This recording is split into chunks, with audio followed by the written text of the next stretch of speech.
Janes here with you. A lot to discuss when it comes to the Tennessee Titans. And no better person to help us right off the hop than Paul Gaharski of paulgaharski.com. Paul, we will, of course, get to the news of the day that Brian Callahan has ceded play calling responsibilities to quarterbacks coach Bo Hardegree. But I actually want to get your thoughts on something that broke roughly 15 minutes before we came on the air. The Tennessee Titans have traded Jarvis Brownley and a 2026 7th-round pick in exchange for the New York Jets' 2026 6th-round pick. Your thoughts on this deal, and is this the first domino to fall in a fire sale for the Titans? Well, it doesn't seem like a fiery sale move because the second-year guy. So in that regard, it's weird. And the return's not terrific because they spent a 5th on him, and they're giving up a 7th. They're getting back a 6th. So it's a little peculiar. But I think, they were disgusted by the penalties in the first game. I think his public response to it was like, I'm not really going to change a lot. And Denard Wilson was not pleased, said it's unacceptable. Now, he was cleaner, but this is the kind of style player that he is. And I think they must have concluded that he's not going to adapt sufficiently to what they want him to do, and decided that maybe it's not sending a good message to the rest of the DBs and the rest of the team, really. Maybe there was an incident, I don't know. But the timing's peculiar and fast. To start a fire sale with a second-year guy as opposed to, one of the older guys who would bring more value, it's kind of weird, though. He's awfully cheap contractual-wise, so the Jets aren't inheriting much there. And some of the costlier guys, a team's more likely to trade for later when they don't have to take on as much contractually. Paul, Brian Callahan said he had zero disappointment, quote unquote, in his play calling, but still handed those responsibilities over to Bo Hardegree. Callahan took ownership of this decision. He was asked about Mike Borgonzi's and Chad Brinker's involvement in this decision. He seemed to downplay that. How much influence do you believe Borgonzi and Brinker had in the decision for Brian Callahan to no longer be calling plays? Yeah, I think probably pretty significant. I mean, if he had zero disappointment in his play calling, what are the odds he's going to have zero disappointment in somebody else then? The other guys would have to meet this high standard he set that the rest of us don't necessarily see. I mean, I think he calls plays that get people open. I don't think he calls them in great sequence or with great feel. So maybe Hardegree will be able to better do that with Brian Callahan's plays. I mean, they're all in the room that designed the plays during the offseason and adjusted the playbook, and they're all involved in putting together the game plan every Tuesday. But, I mean, he just keeps saying at least one thing that kind of works to offset whatever he's saying that's good. So you could say I'm not disappointed in my play calling, but certainly hasn't gotten us the results that we're looking for. I mean, maybe that's inherent, or he thinks that's inherent in what he's saying, but I don't know why that's a necessary add there. And it makes me feel like he was nudged to do it. But whether he's nudged to do it or not, I think you're looking for some level of shakeup. This isn't the level of shakeup the fan base is looking for, but it's something. They're going against a team that's been equally bad. Unfortunately, the worst thing about the Texans is their offensive line. And I think the defensive play caller doesn't have much to work with there in terms of attacking a bad offensive line. So we'll see. I would expect a better offensive performance. Everybody, whenever a change like this is made, the unit generally plays better. When it's an interim head coach, the team usually plays better in the first game for that guy. So I would expect a boost for a week at least. Now, his next step, I believe, is out the door. If this thing doesn't get turned around, not even from a schematic standpoint, but just the management of the team. If it doesn't get better, I think his next step is out. And that's unfortunate, considering the roster that he has. But, Paul, do you think the choice to go with Bo Hardegree as opposed to Nick Holtz was because Bo had experience calling plays there with the Raiders. And even though they've been together for a while, he and Nick hasn't had any experience at ever calling plays, not to my knowledge. No, he called plays, I think, for a year at UNLV when he was there, but it's not the same. Hardegree had a pretty good 9-game run with the Raiders, and I think he's closer with Cam, and if you've listened to Cam talk, we were talking about it in the press room today, Cam mentions Hardegree and Callahan much more than he mentions Holtz. So, I don't know if we're reading too much into that, but certainly it seems like he was bypassed, and McCoy was bypassed. McCoy, called plays for 4 years and 3 different stints as an offensive coordinator. He didn't call plays during his 3 years as head coach in San Diego when he had guys like Frank Reich and Ken Wisenhunt actually as his offensive coordinator calling plays. It did make a little bit of sense what Callahan said about not going to McCoy, because McCoy hasn't been here very long and Hardegree has been here for the whole thing. There's a little bit more continuity in moving to him. I agree with you. The next step's out the door. I wrote, last night and this morning that it just puts them at such odds with their pledge to be patient. If Callahan keeps being the story of games with his gaffes, well, then that overrules patience. But if he can get himself out of these scenarios by not being the play caller, where he's not making these gaffes with 2 timeouts and a delay a game before a go or kick a field goal kind of scenarios, maybe things settle down and they can be a little bit more patient. But, I think people are far more anxious to see him fired than they are to see the Titans stick to their pledge of patience. But the stability thing is a big issue. Now, not only are they not doing what they need to do on the field, coaches included, it just seems like the communication is off with the coaches and the players, or upper management and the players. Before T'Vondre Sweat gets put on IR, T'Vondre Sweat says, "I'm playing." And then 2 days later, he's on IR for 4 weeks. There's too much of that stuff going on in this organization. I don't disagree with you, but I think on that one, T'Vondre Sweat said, "I'm playing on Wednesday," and then I think he re-injured the ankle on Thursday. So I think on that one, it was just a matter of when we talked to him and when he hurt himself. But then it was weird that Callahan wouldn't have offered that up on Friday like he usually does. I guess, they could have bought themselves an extra day with Indianapolis, expecting to see Sweat, or 2 days with Indianapolis expecting to see Sweat. I always think that kind of stuff is overrated, but I understand it's part of NFL gamesmanship. And so, whatever. I mean, I do think the players here, because people are so pissed at Callahan, are getting off a little bit easily. I mean, Calvin Ridley struggles. Don't have a lot to do with Callahan. He's awful. And he's been awful.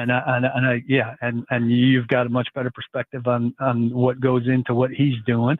All these penalties, as much as they had a theme about it, I think some guys are overmatched and feel they have no choice but to commit penalties in certain situations where they're asked to rely on their technique, and they're incapable of doing so. And these missed tackles, I mean, Denard Wilson called out the safeties today, said they're the last line of defense. They need to make plays. I think the safety group's one of the best groups on the team, and they played like trash.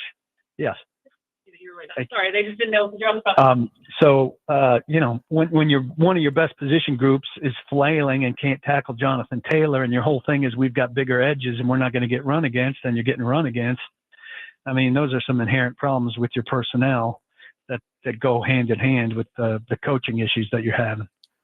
Paul Karski is with us, paulkarski.com. And Paul, when I listened to the press conference twice, because my theory is you poor guy, the gaffes that you refer to, and in particular, the game operations part, the failure to review in week 1 on the Io Manor catch, and then the debacle at the end of the half of the indecision of whether to kick the field goal or go for it.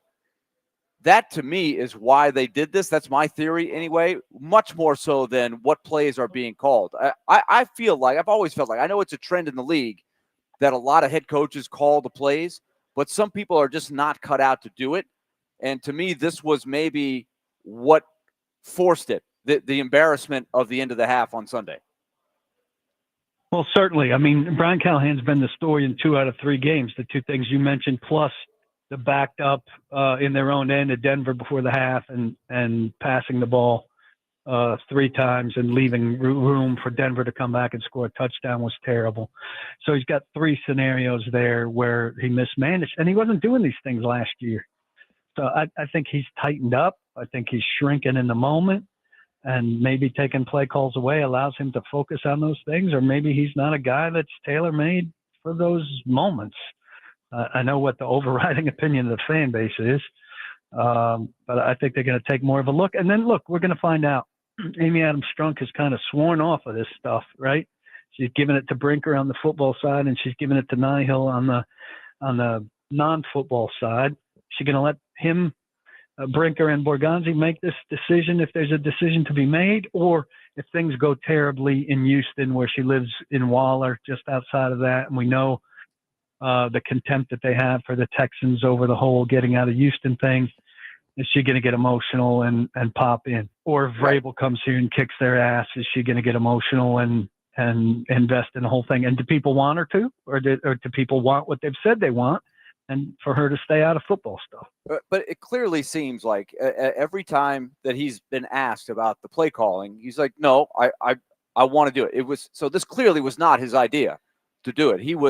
I think he was maybe floated the idea in a previous time. And this time, I don't think he was given a choice. But here to me, Paul, is another big part of this with the Brinker infrastructure.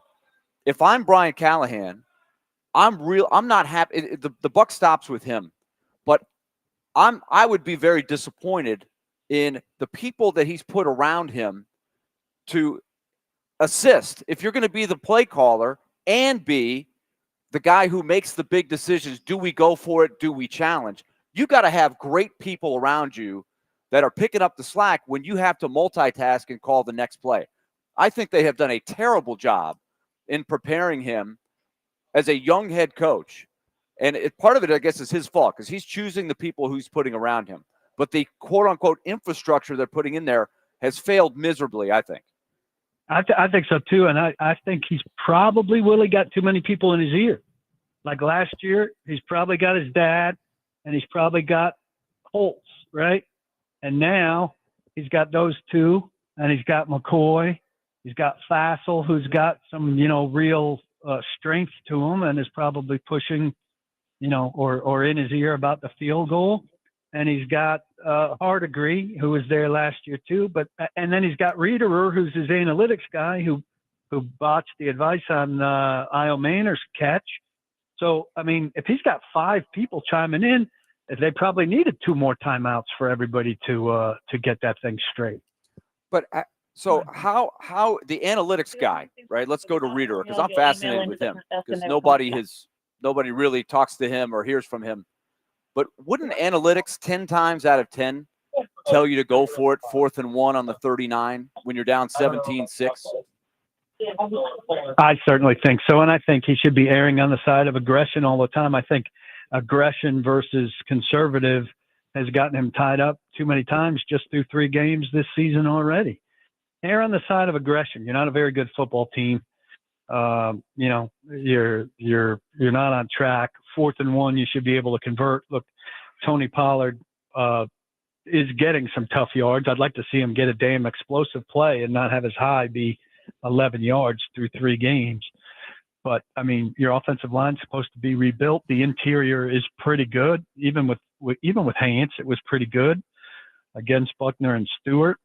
Or show some creativity and boot Ward out of there. Do something, but you got to be able to get a yard in that situation. But the math, the emotion is one thing. The aggression, I agree with you 100% on that. But if you're doing analytics, it should be about math. And the math, to me, the math is overwhelming. Yeah, especially in today's football. This isn't 1975 where you punt when it's 4th and 1. Nobody punts when it's 4th and 1, especially when you're down 17-6. So I don't understand how they even get themselves into these pickles somehow, because that's shooting Also, yourself how many in the times are foot. you going to send a guy on for a 60-plus yard field goal? I mean, hope that, I know it's pretty. I don't really like this whole thing where 60-yard field goals are semi-automatic now. I think it makes for kind of a boring football that there's no tension in those kicks. But the Titans found a way for there to be tension in two of them. Okay, last one for you, Paul, because I know you have other duties today. And I guess your students were making sure that you were going to make it to the class. They thought they might have the afternoon off, it seemed like. Oh, I'll be there. I was getting a key for something from somebody else. I don't know how this operation works where I get into this extra room I need to be in. Okay, here's the question. How much better, given we know the personnel issues that they have, and I'm feeling for Cam Ward right now because it can't be easy to call plays with this group, especially with some of the injuries on top of everything else. But how much better can the scheme look with a different guy, regardless of who the guy is, a different guy calling plays? Well, I think, we talked about it. Like, I think Callahan has some good plays, and I think he gets guys open. I think the sequencing sometimes is awkward. I mean, 3 out of 4 of their first downs, they ran for a yard. That's not good execution by the run blocking or by Pollard, but it's also not the most creative starts to drives to get them into these favorable situations that they're looking for. And then, I think there was a series in the third or fourth quarter where they were kind of moving fast, and he threw pretty well. He was throwing for 8, for 12, for 14, and they got 3 or 4 first downs, and then all of a sudden they go away from what was working and they stall pretty quickly. So even when you feel like they're moving the ball well, they don't sustain it for the length of the field at a point in the game where it still feels like it matters. Cam's got to do a better job. He said this, getting to his second read. Blake Bedingfield wrote for me, he feels like he stays on the first read too long, and then he skips over second and third and goes to the check down. So he's got to get past that. And he's holding the ball too long and contributing to some of those sacks. So I think some of those corrections will help the offense overall. But then your number one receiver's got to catch the ball. And there are a lot of other things that are going on that aren't helping Cam be as good as Cam, I think, could be at this stage. Paul Kaharski of paulkaharski.com has been our guest on D. Mace, Vingan, and Donick. You can hear him tomorrow morning during the 8 o'clock hour on Robbie and Rexroad. Paul, thank you so much for your time. We'll talk soon. Thanks, boys. Paul Kaharski on the program, 615-737-1025. By the way, during our chat with Paul, the Tennessee Titans have made it official. The Titans have traded cornerback Jarvis Brownley Jr. to the New York Jets. As part of the move, the two teams will swap late-round picks in the 2026 draft. The Titans will get a 6th-round pick from the Jets, who will get Brownley, and a 7th-round pick from the Titans. And, of course, the big news of the day, Brian Callahan ceding play calling responsibilities to quarterbacks coach Bo Hardegree. We want your reaction. 615-737-1025. We are flying by the seats of our pants today on a newsy day in Titans land. Willie Donick, Derek Mason, Adam Vingan, 1025 The Game.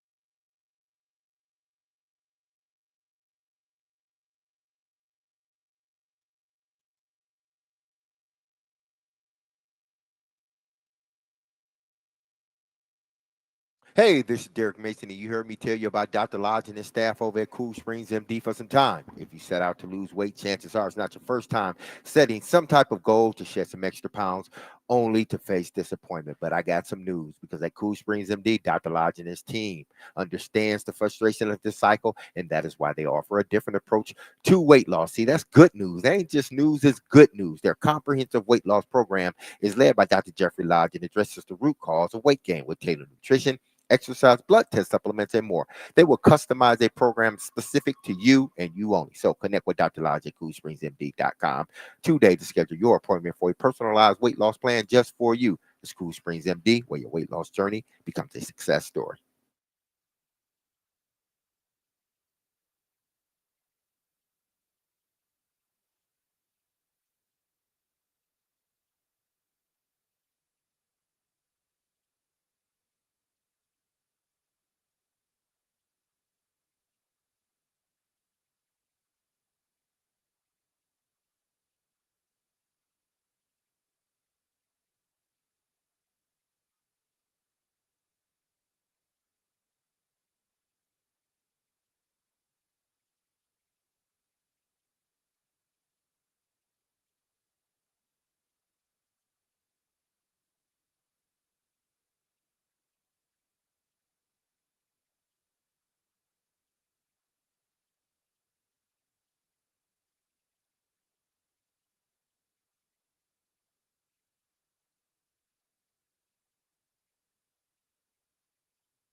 You were hired largely because you were a play caller. Yeah. So it seems like a self-demotion, if you will, or whatever.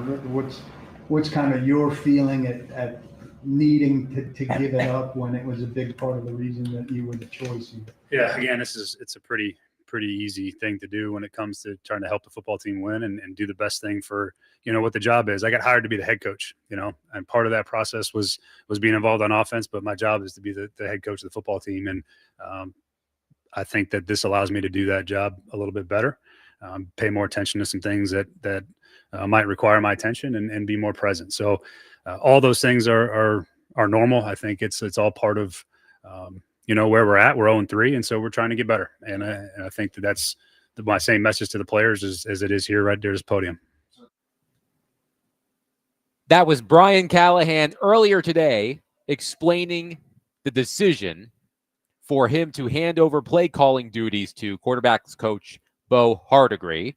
Willie Donick, Derek Mason, Adam Vingan here with you. We are live at Bridgestone Arena. Predators and Lightning in preseason action tonight. Also, our show is proudly presented by Bax Homeworks. Bax Homeworks transforms kitchens, bathrooms, and living spaces into places you can't wait to come home to. You can visit them online at baxhomeworks.com. Quickly, before we get to all of this news, happy birthday to us.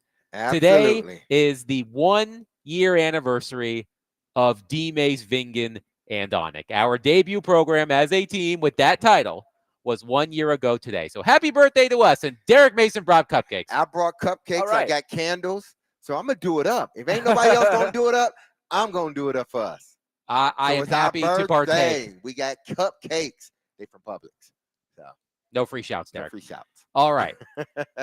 There are so many different ways we can get into this. So let's start broadly and work our way into more complex conversations. Willie Donick, when you heard that this was happening, what was your initial reaction?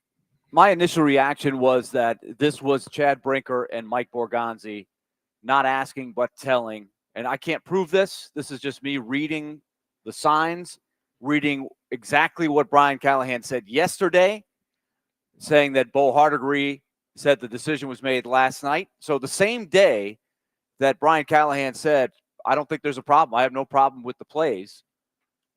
The decision is made that same day that he's not going to be the play caller, and he comes out today with the story. So that cries that Brinker / Borgonzi, whomever, maybe it came from the top, said we've got to do something.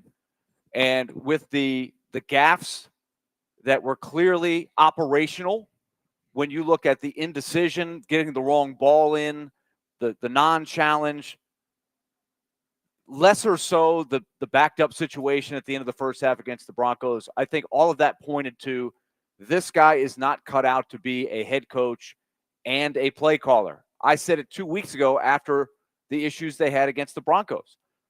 That should never happen and it's mostly Callahan's doing of his own because he chooses the people around him, but it's also a product of if you're going to hire a coach to be the play caller and a first-time head coach who's never done it, you have to have a great infrastructure of people around him, and they clearly don't. And so Callahan is the guy that falls victim. But I don't think he was given a choice here. He can say, this was my decision. I want things to get better. But I think he was told it's this or it's beyond that. Derek, before we get your response, I just want to read from the news release last year when the Tennessee Titans hired Brian Callahan. Here's part of the statement from Titans controlling owner Amy Adams-Strunk. Quote, Brian has a track record of success and a range of experience that has prepared him for this opportunity. His football knowledge and his enthusiasm for the game really stand out. And beyond that, we think his ability to lead will make him the ideal fit for our franchise. If you look at his history, Brian has been a part of a Super Bowl winning team and another team that advanced to the Super Bowl. He's worked in a variety of dynamic offenses with top flight quarterbacks. At each step of his career, he's shown the flexibility and intelligence to make an impact. During his time with the Bengals, he was trusted with a number of responsibilities: offensive design, quarterback development, a contributor to the free agency and draft processes, and showed the ability to be a resource in all of those areas. As we seek sustained success and pursue a championship, Brian has seen firsthand what that looks like, and he is the right person to lead us there, so on and so forth. But Derek, part of the reason, perhaps most of the reason, if not all of the reason, that the Tennessee Titans hired Brian Callahan is because of his offensive mind. They thought that Brian Callahan was ready to take the reins of an offense, and at the time, they were partnering him with Will Levis, and they thought the two of them would be the next great quarterback head coach combo. We know how that turned out. The news today, Derek, truly feels like the Tennessee Titans have neutered Brian Callahan. If Brian Callahan is not calling plays, to borrow a line from one of my favorite films, Office Space, what would you say you do here? Because now that Brian Callahan isn't calling plays, I don't know what he does. Well, he's going to be out of a job in a minute. No, seriously. I know. Because I know. Usually the way this thing works is when the team is this bad, you fire your offensive coordinator, then the head coach becomes the offensive coordinator. And it's like, okay, if I'm going to get fired, I'm going to do it my way, and we're going to go out the way I want to go out. If it is either I'm going to change it or we all getting fired. I'm not going to sit here and allow somebody else to, have a big hand, especially when it comes to play calling, whether I'm here or not. It happened in the reverse. Now, I think they strongly suggested that he give up play calling and to just manage the team. Because at this point, they just want to see if he's a head coach now. They just want to see if he can be the leader of 52 men, if he can be the leader in the other face, because the quarterback is the face, but he can be that other face and voice of a team. Can you be that? That's what we want to see now, because it's obvious now that you can't do both. And in their mind, they're like, you really can't do the play calling, So let's see now if you can coach. This is the Titans showing patience. People, don't think if they do end up firing, which I hope things turn around and they don't, but don't think that if things don't change and they fire him in the middle, they didn't show patience. This is patience, because they could have fired him after all that nonsensical stuff he said after the game. They should have fired him then. If you wanted to fire a guy, that's them showing patience, saying, okay, we don't like what you said. We don't like what you've been doing on the field as a head coach. What we're going to do is show some patience here, because we hope this changes. You need to give up play calling, and you need to be the coach. Just be the coach. And then now we're evaluating you on being the coach. We're not evaluating you on calling plays any longer, because you have shown us you can't do that. You can't call plays and be a head coach. It's just you've shown us you can't do it. So we want to see now, with all of those things put aside, you're still going to overlook everything, and you're still going to be a part of the meetings, but you need to pay attention to the team. Why do you think Mike Vrabel had so much success? Because he neither was the play caller on offense nor the play caller on defense. What happened when he became the play caller on defense? The defense was trash. I'm going to tell you that right now. They were not good.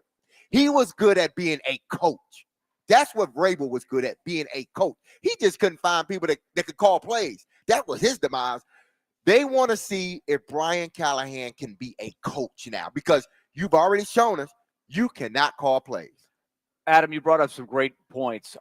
Looking back at the press conference. Now, remember, nobody around the league, even the best, you've named the best reporters, nobody questioned the hire. People thought he was a up-and-coming, hot coaching candidate, and if the Titans didn't hire him, the consensus was somebody was going to hire him. There was a lot of, hey, they beat other teams to this guy. This was not a out-of-left-field hire by the Tennessee Titans. No, but as you read that resume, it does dawn on you, he had neither been a head coach nor had he been a play caller at the NFL level. He hadn't done either one, and he's young. So he was going to try to do both for a team that was woefully undermanned, so that you had to be thinking all along, you've got to help this guy succeed if he's going to do both. But he's finding out the hard way, like maybe Vrabel did, but there's nothing wrong. These are two full-time jobs.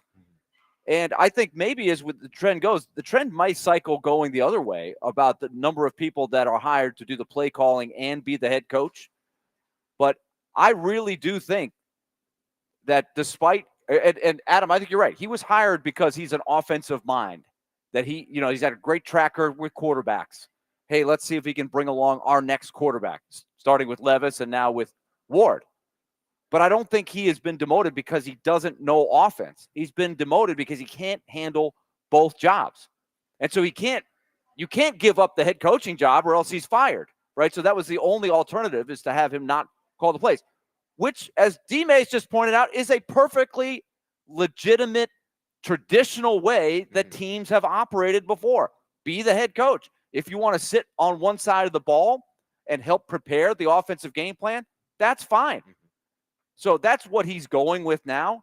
It's just a shame that it took this long to figure out that he's not cut out for both. And Paul's theory of too many cooks in the kitchen is an interesting one I hadn't thought of. He named 5 guys who are involved in the process of putting together the game plan. I didn't even heard of a couple of them. It's probably more than that, honestly. But he was talking about the guy who has red zone, coach. the guy that has the third downs, the guy that has and he's got an offensive coordinator that that he just, I guess he coordinates. Well, he doesn't do anything. It's not unusual to have a bunch like people putting together the game plan, because you have the running backs coach that's tasked to handle that. Then you got tight ends coach, who combination with the offensive line coach, they put together a package and you all sort of put it together. It's just on game day. I think game day, there are too many people that had the ability to sway him one way or the other. Yeah. I wonder if he's hearing, if you're, let's say that may be the case. Like I'm not saying 100%. Let's say this has happened sometimes in a TV truck, right? So I don't know if this is the case here, but let's say I'm focused on what's my next play, and maybe one of my other guys or say, hey, it's third down. You got the third down package. What do we run on third down? And the guy in the booth is telling you, hey, are we going forward if it's fourth down? Like, these are all things that are happening. Yeah. And you've got 30 seconds, right? The play clock is running. I can see how indecision comes when you are in charge of the next play call and of a big, big game decision. So you're taking that off his plate. Hopefully it'll be better. 615-737-1025. We will take your reaction all show long to the news that Brian Callahan has ceded play calling responsibilities. What does it mean for him and the Titans now and in the immediate future? We will also take your reaction to Jarvis Brownley being traded to the New York Jets in a late round pick swap. 615-737-1025. Coming up next, Trevor Matich will join us. We will ask him all of the questions that you are wondering about as well. And that's coming up next. 615-737-1025. Willie Donick, Derek Mason, Adam Vingan, 1025 The Game.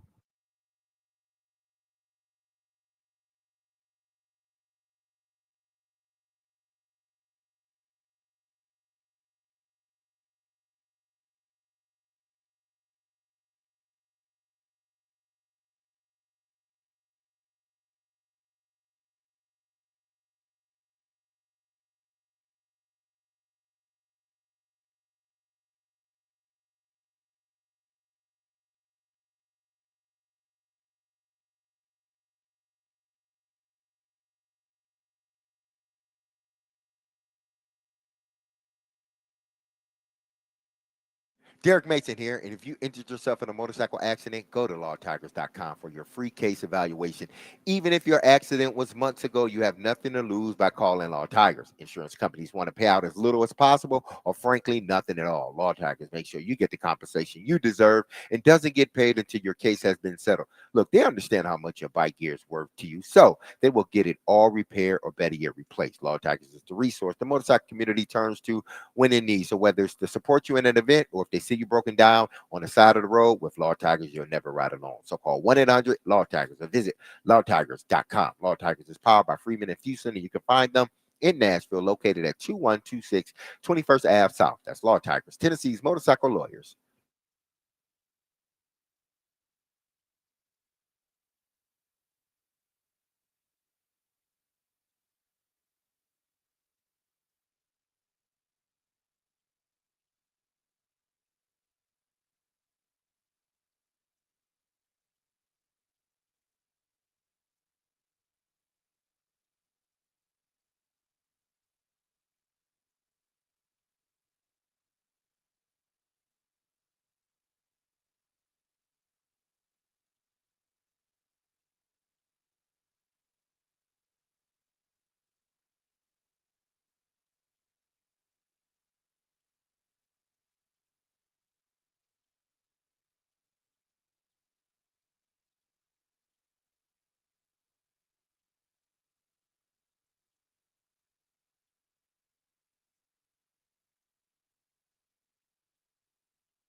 D. Mace, Vingan, and Donick, 1025. The Game. Willie Donick, Derek Mason, Adam Vingan here with you. Pleased to be joined on our phone line, driven by WilsonCountyHyundai.com, by the one and only Trevor Matich, who is brought to you each week by Houston Clinic Orthopedics, when experience matters. Trevor, take me inside the mind of a player. A couple of weeks ago, I asked you if you were playing for Brian Callahan, I believe it was after the Denver game, if your faith would have been shaken by some of the coaching decisions that Callahan made in that game. But if you were on the Titans roster today, how would you be processing the news that Callahan is handing over play calling duties? And would it restore any of your faith in him as the leader of the team?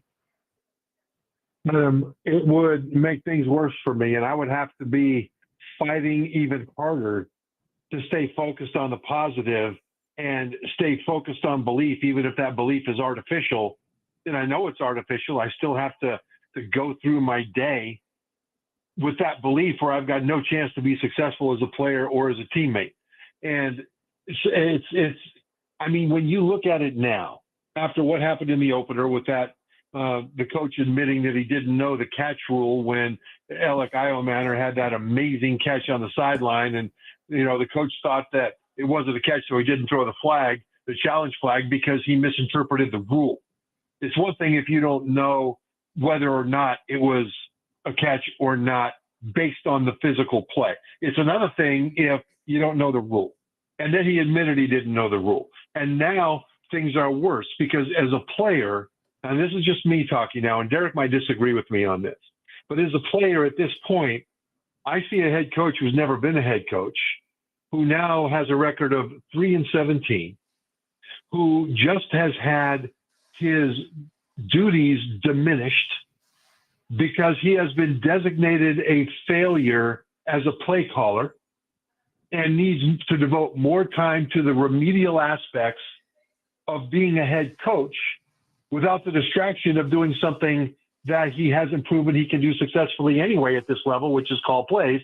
And I'm a player looking at that, thinking we don't have a chance here. Because at this point, the fruit is on the tree, and the fruit is rotten and full of worms. Now, it's my job as a player to do everything I can to get that turned around, right? But I've got to wonder if I'm being put in the best position to win. And so that's the first thing I'm thinking is, this coach, boy, is he having his duties diminished? Does that mean that he's on the way out the door? And if that's the case, what does it mean for me? And I've got to get through that and then reset my mindset to a positive mode to get ready for the next game. And that's an awful lot to ask, because I'll tell you right now, the possibility is that the head coach is going to be more of a distraction and more of a hassle as he bounces around without having to be distracted by play calling duties, trying to insert himself into other aspects of the team where he doesn't have the expertise to contribute very much. But there he is, because that's what he's supposed to do. So I'm interested to see what happens and what effect it has going forward. Trevor, how would you feel right now if you were Cam Ward? If I'm Cam Ward, I am fighting to not replay the movie in my head of people talking about how teams fail highly drafted quarterbacks more often than highly drafted quarterbacks fail teams. And I would have to fight off the perception that maybe I'm being failed by this team because of the way the play calling is going and the way that the offensive scheme is going. Are we really in the best position to be able to do things? Now, Cam can't entertain that thought, but he would have to be fighting that off and excluding that from his mindset over the course of preparation, and then just hope that the coaches are doing the very best that they could do, because this is his career. This is his career. Keep in mind that the average career is 3.5 years. And if you spend 2 years of that 3.5 with a coach or a coaching staff that is learning on the fly also, just like you are as a young player, all of a sudden half your career is kind of squandered before you even have a real chance to really totally flourish. Now, Cam's career is going to be a lot longer than that. But I think this all just sort of creates a cloud in the locker room. And the best teams believe in each other. They believe in the coach. They're on the same page. They're confident in everything they're asked to do. And they know that if something doesn't work, it's because we as players need to do something better. And the minute you start to get doubt saying, look, we could be the best we could possibly be, but the coach is holding us back, if that doubt is there, then you set up a scenario where the coach can lose the locker room. And far more than wins or losses, the perception of a coach losing the locker room is what leads to a firing.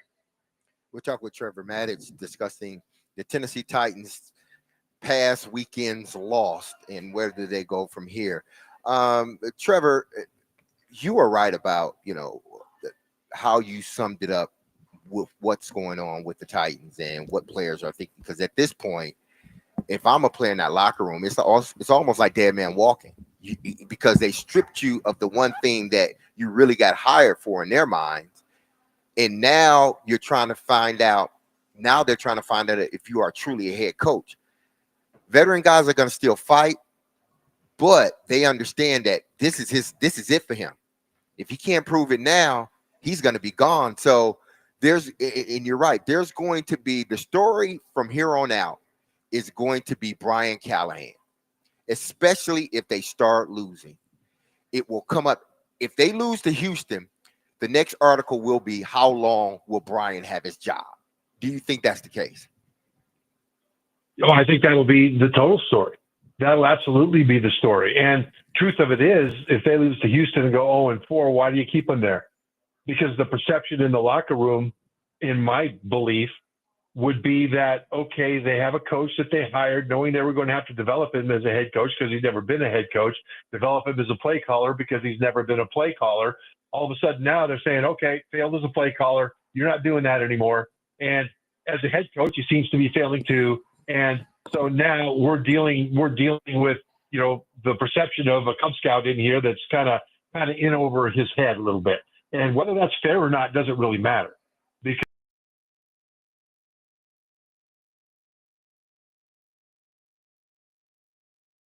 And that will be the distraction. And so I agree with you, Derek, that, it's not like a basketball team where if you got a couple guys that can shoot the three and then one big guy down low that can score in the paint against one-on-one, if you don't have a lot of cohesion, you can still win games. The individuals can go do their thing. In football, individuals doing their thing is mildly interesting. In football, you have to have chemistry. You have to have belief in one another. Even if you don't like one another personally, you have to have football chemistry, and you have to believe that they're going to help you win and you're going to help them win. Then you can dislike each other off the field and away from the complex, and that's fine.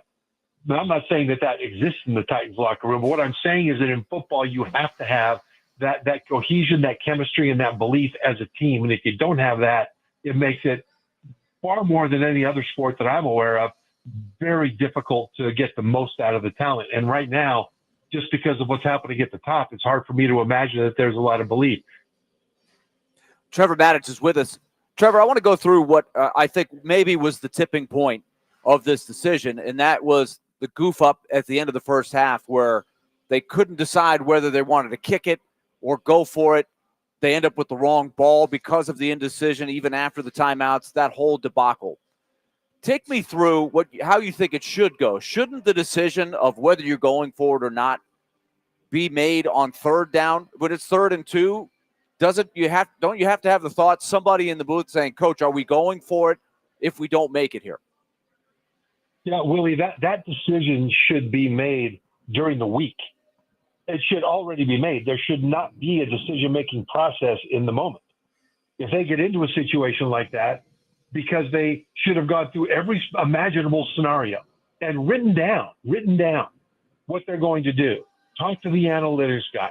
What's the best way to go in this situation from an analytics standpoint? Then when the decision comes, the only thing they're doing is looking at the belief in the players. Are the players doing well? Are they moving the opponent off the ball enough to go for it on 4th and 1 right now? This kind of a thing. But it's a real quick decision because the main decisions have already been made. And that's part of the problem with this. I mean, the offense is on the field, the Bulls call timeout, and then the Titans call timeout, and then the offense is still on the field, and then the offense runs off, and the field goal team runs on, and then you see a close-up of the kicker, Joey Sly, looking over at the sideline saying, that's a quarterback ball. because the kicker's ball is different from a quarterback ball, because kickers will take those balls and mess with them every kind of way to get them into a consistency that the kicker likes that the quarterback would never accept. But that makes it so they can kick it farther and they can kick it straighter. They like that ball that way. But that's not up to the head coach to make the ball go in there. It's up to the head coach to make sure that the operation is with everybody on the same page, so that when it's time for that to happen, everybody already knows, and the head coach doesn't have to go over there and personally inspect the football. And that means it's an undisciplined operation, at least in that moment.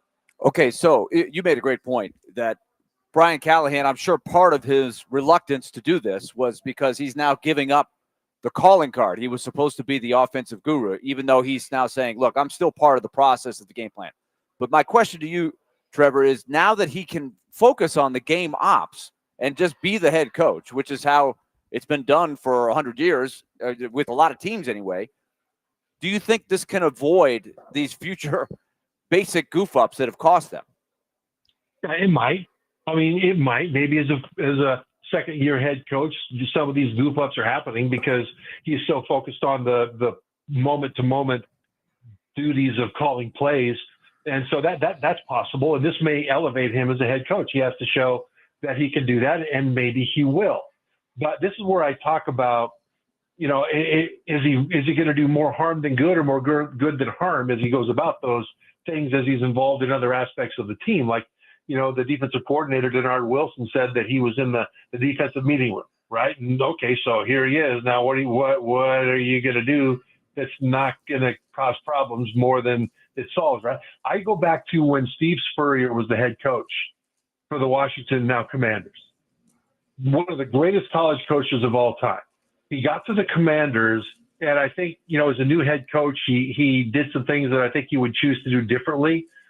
And in fairness to Coach Spurrier, he was working under an owner that we now know made it impossible for anybody to win. Just impossible. Steve Spurrier was in an impossible situation in Washington. But there came a time when there was so much pressure for Spurrier to go get involved with the defense and even the special teams because they were performing so badly that he just said to the press, yeah, I'm going to go in and I'm going to get more involved in the special teams. And I'm thinking, okay, is that good? What does Steve Spurrier bring to special teams? And will he make it better or not? And will he make it worse? I don't know. But if Brian Callahan is in there, he better not touch special teams. That's the one place that's going well. But if he goes over there with the defense and starts tweaking what they're doing or gets in the way or looking over people's shoulder, will that help? And so he now is in kind of a tricky position. He's going to be more involved as the head coach and without the play calling burden. But at the same time, what does that mean for the improvement of the team? And ultimately, right now, he's not starting from scratch. He's starting from a deep, deep hole from a standpoint of the fruit on the tree, which so far, in every way imaginable, from an evaluation standpoint of a new head coach, that fruit is rotting and it's full of worms. And that's where he starts, and that's the hole he has to dig himself out of. Trevor Matich has been our guest on D. Mace, Vingan, and Donick. He is brought to you each and every week by Houston Clinic Orthopedics, when experience matters. Trevor, always a pleasure. We'll talk next week. Thanks, Adam. Thanks, guys. Yep. 615-737-1025. We will continue to take your thoughts on Brian Callahan's decision today. But coming up next, right before we went on the air at 3 o'clock, the Tennessee Titans made a trade that seems to run counter to what the front office has been preaching for a while. Yeah. 615-737-1025. We'll get into that next. Willie Donick, Derek Mason, Adam Vingan, 1025 The Game.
D. Mace, Vingan, and Donick, 102.5 The Game. Willie Donick, Derek Mason, Adam Vingan here with you, broadcasting from the Busy Bee Plumbing, Heating, and Air Conditioning Game Nashville studios, home of the $99 yearly Beehive membership, where the buzz is always about great service. We are live at Bridgestone Arena for some Predators preseason action. Predators host the Tampa Bay Lightning. The pregame coverage starts at 6:30. Puck drop is at 7.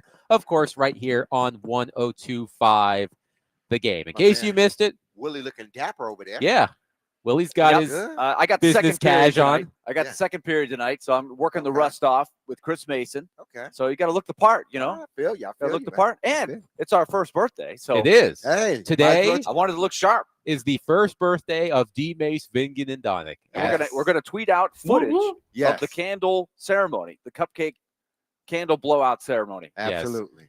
And by the way, this means that Adam Vingan is no longer a rookie host. He's not. He's no longer eligible for Rookie of the Year. He has now moved on to. He's a vet. He's a veteran. I'm a He's veteran 2 year now. vet. Or Veteran. as Marv Albert used to say all the time, the second-year man. The second-year man from American University.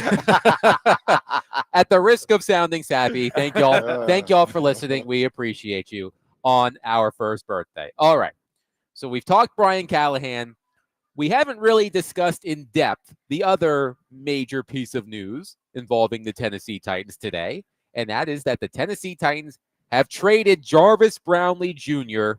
to the New York Jets for a 2026 sixth-round choice. It was Brownley and a 2026 seventh-round pick for a 2026 sixth-round pick.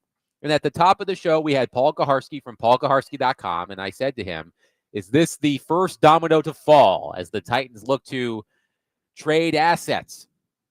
And he said, well, usually in these situations, it's a veteran player that gets traded first. Because what three-word slogan have we heard from Chad Brinker and Mike Borgonzi ad nauseum over the past couple of years? Draft, Mm-hmm. develop, Yep. retain. Draft, develop, retain. Well, the Titans did one of those things when it comes to Jarvis Brownlee. They drafted him.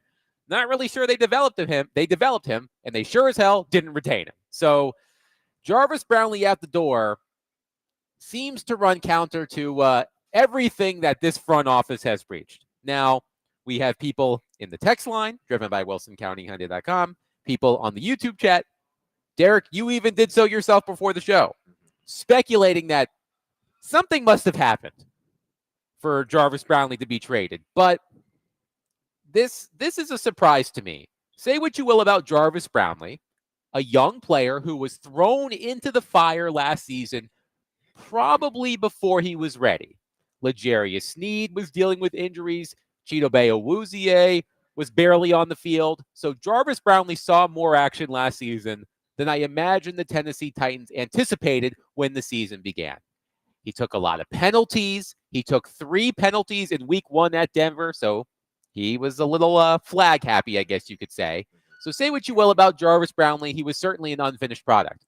But I thought that was the point of this, was to find those unfinished products and develop them into finished products and then retain them. That's the whole point of draft, develop, retain. It's pretty simple. So this surprises me. Yeah, I think it would surprise anybody because this is their starting corner. He was just in the game the other day. He was a guy. Well, he was out the other day. I mean, not the other day, but last But he was week. your opening day Yeah, starter. he was Yes, your opening yes. day starter 2 weeks in a row.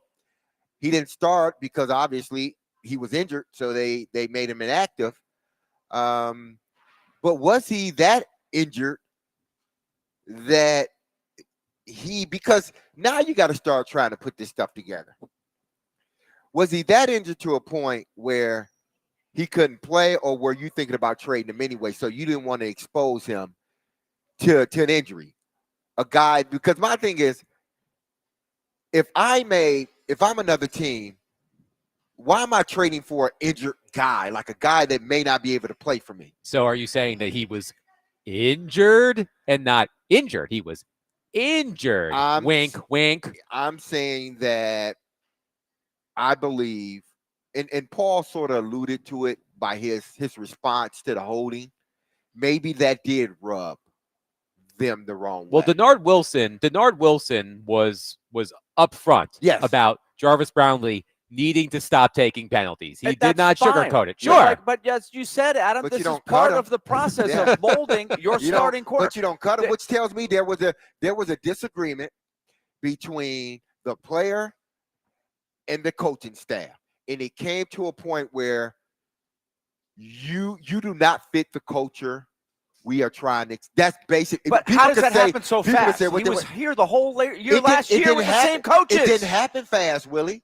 This has been building up, I believe. But there was no hint of that until today. I'm surprised. Because you saw it last year and you said, okay, over the off season, we're going to explain to him these are the things we want him to do.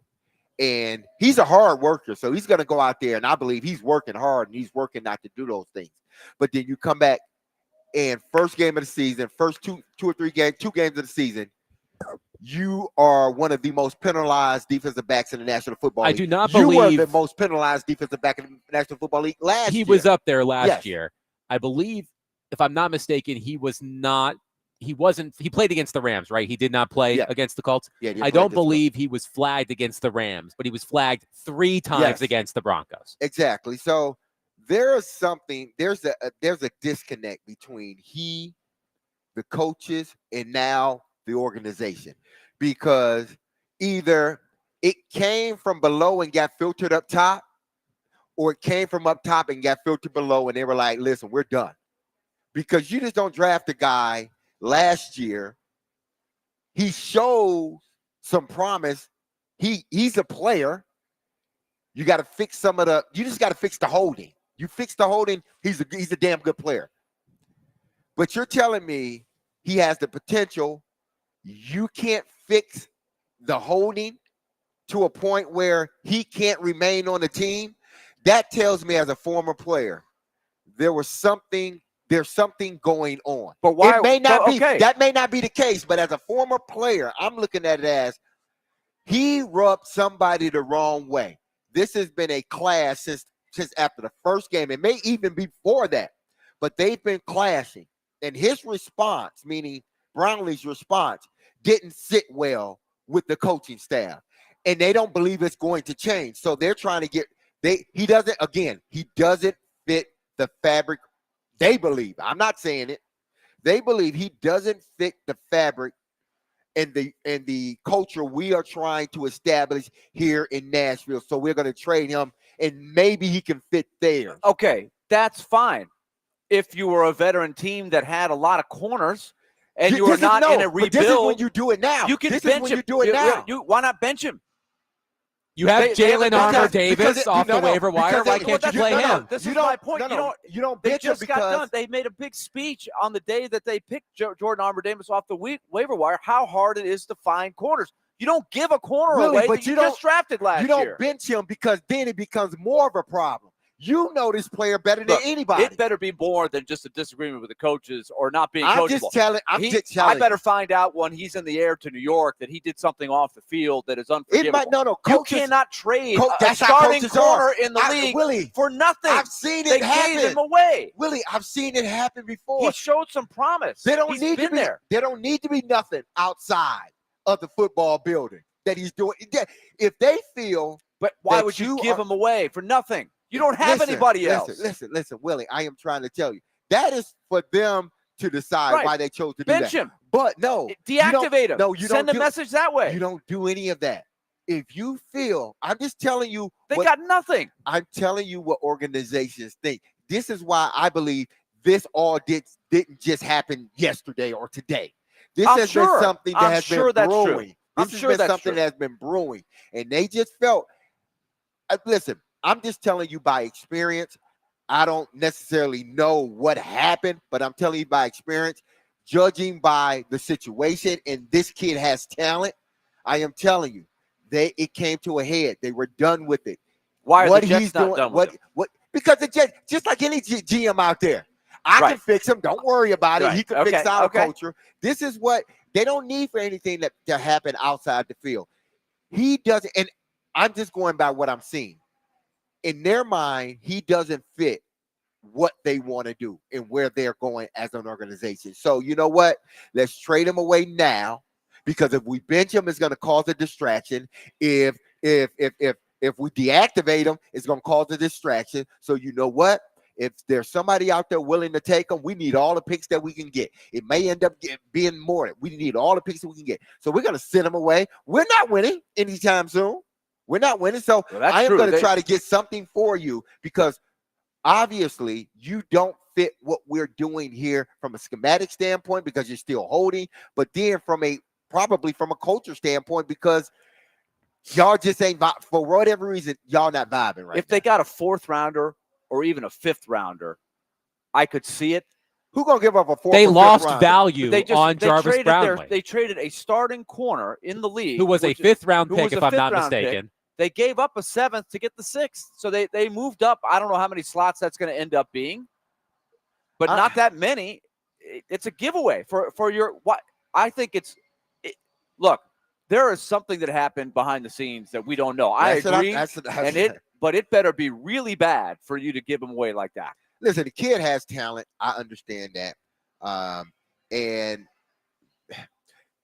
And I thought about this with Brownley, because he reminds me a lot of Ed Reed. And I think they are cousins. I do believe they are cousins. But he reminds me of his demeanor, his, like, listen, I know what I'm doing. And, I'm going to go out there and I'm going to get it fixed. I'm not going to – it's just he doesn't – I'm not sure his personality fits here with this team. And it's not a bad personality. I'm just saying some personalities. But he was there all last year with the same coordinator. But it doesn't matter. It comes to a point where you try to make it work. He's a rookie. You draft him. You bring him in. You see some things. You try to fix him. It's not working out. You know he's a good player, but you just know that now he doesn't fit what you want to do as a team. I get that, but he I'm may just go to playing New York devil's and advocate. You made him a starter. Yeah. He must have done something right. He has the talent. But they don't. And I hate to say this, because I don't want, because I think he's a good kid, a young man. Let me not say kid. I think he's a good young man. I think he's going to be a really good player if he can get away from the holding, learn it, just trust what he's doing, because he got his technique. He just needs to trust what he's doing, and he hasn't, because that's why he grabs. I don't think his personality and who he is as a player, I think it may clash with this team and this defensive staff. He may go somewhere else. He's going to the Jets. It may work with their head coach, Glenn, and him. It may work that way, but it just didn't work here. That doesn't mean that he's a bad player. That doesn't mean that the Titans made a mistake. It just didn't work here. So if it's not working, well, let's send him somewhere else and get something for him, because if it continues, we ain't gonna be able to get nothing for him. But now you're down him. You've got the scraps that you've got, and you've got another corner, L'Jarius Sneed, who you're very thankful has been able to play so far, surprisingly so. But he is still a big injury risk. So you're taking a position where you need a ton of depth that they have virtually none. I don't get this. Something has to have happened behind the scenes that was unforgivable, because from a football standpoint, I cannot be convinced that even if all that you say is true in the locker room, he's not getting it, he's not responding, he's committing too many. But he was your starter through 2 weeks. He played against the Rams. He was out there against the Rams. He got it. He was on the injury report. I don't know if that was the start of something happened in there where he was, your theory, Adam, maybe he was injured, part of it, but there was another part of this. I don't know, but this is shocking to me. Let's get to some of your reaction on our text line driven by WilsonCountyHyundai.com. One texter says, I'm assuming Mike Borgonzi ultimately made the move, but which coach came to him telling him Jarvis was too far gone to coach and had to go? I fired that coach for the inability to do his job before trading the player. That is from Blake on our text line. Dustin from Hopkinsville says, if I know one thing, my Titans are foolish. I'm going to blame them till I have indisputable evidence it was on Brownlee. I hate my damn Titans, no doubt. I hate my Titans. It's that toxic relationship you're in. Everyone says, get out. We fight constantly. There's nothing left, but I'm comfortable. She's attractive. I keep holding on knowing damn well I need to leave. Some of those calls on him, if he were a tenured player, they wouldn't call on him, meaning the penalties on I Brownley. agree. He had a reputation early. Some were and he doesn't get any questionable. breaks. Some were questionable calls, in my opinion. He's good. At least he's freaking trying to go play ball. Skylar on our text line says, I agree with Willie. I don't like that. Brownley is somebody you're trying to draft in the later rounds. They must not like the penalties. Listen, I'm not sitting here saying that I think Brownley's a hell of a player. It surprised me that they did trade him. I'm like, why would you trade that's really the best corner you have? Because the other corner is in Snead. He's still up and down. I don't know if he's quite healthy yet. He's the best corner you have. So why would you trade him? But I'm just giving y'all, my experience. And we understand that. When I talk about this, it's like there are things that, because when you cut a guy, when you release a guy or cut or trade a guy this early, this isn't something that just happens on a whim, unless, like Willie said, you did something outside of the football building, and matter of time, it's going to be found out. So they're just, and they know it's true, they're just getting rid of you now. But usually if something like that happens, the NFL comes out first. Everybody comes out before the story even comes out, and them even, dismissing you from the team. All I'm saying is that with Jarvis Brownley, maybe his style of play, well, obviously it doesn't. His style of play does not work here. He's more of an aggressive grab you. But is it type of the same? No, not necessarily. Snead gets penalized all the time for defensive holding. He just got it. It's the same thing. Yes, but he's an established veteran guy. He's not going to get all, there are guys they allow to get away with holding. Same thing Brownley was doing. Some guys are allowed to get away with it. But he won the holding. It's still a problem with him. But then, two, I just don't think from their standpoint, I don't know, because I'm not saying that he's a bad kid or anything else. I'm not saying that he did something in the locker room. That's not what I'm saying. My experience tells me that there's a disconnect there, and they can't get through to him as far as this is, the holding and all this other stuff. And he's probably getting frustrated because he's like, man, this is me. This is how I play. I'm doing, they're calling BS calls. But how do you want me to play another? I can play another way. Then I'm going to get beat all the time. So now all of that has come to a head. They had to trade him. There's no benching. There's no being deactivated. There's none of that. You just got to move away from the player and allow the player to go and start anew somewhere else. Let's quickly go to Brandon on our phone line, driven by Wilson County, Hyundai.com. Brandon, thank you for calling. Please go ahead. Yeah, so thank y'all. Derek, I agree with you. I think my thing is when it comes to the Titans, it's just a losing organization. I feel like these players, you can just see it. Like I'm watching the replay, and Derek, I got a question for you. These guys, the boys had the ball at the 49-yard line with 3 minutes and 5 seconds left to go before halftime with 3 timeouts. What do you say to your team when you say, hey, we're just going to go for a field goal, we're going to stop playing and just go run from the 50-yard line and bank on a 65-yard field goal when you're already down by double digits? Like, to me, it's when you see so many players on the, from other teams that played with the Titans, from AJ to Jeremy McNichols this past weekend to, Dory and some of the other guys. These are former Titans scoring elsewhere, contributing. It could be Brownley just needs another situation and he will succeed in another situation, because our program right now it's just a super losing program. And I just want to hear what you guys have to say about that piece of it, because to me, Callahan it's like y'all said already, dead man walking, because you can't tell me that you're just going to focus on the game management when you have 3 timeouts. You're at the midfield, you're down by 10 points, 11 points, and you choose at that point to stop playing to go for a field goal. That doesn't make sense, regardless on if you are calling the plays or just managing the game. Thank y'all. you, Brandon.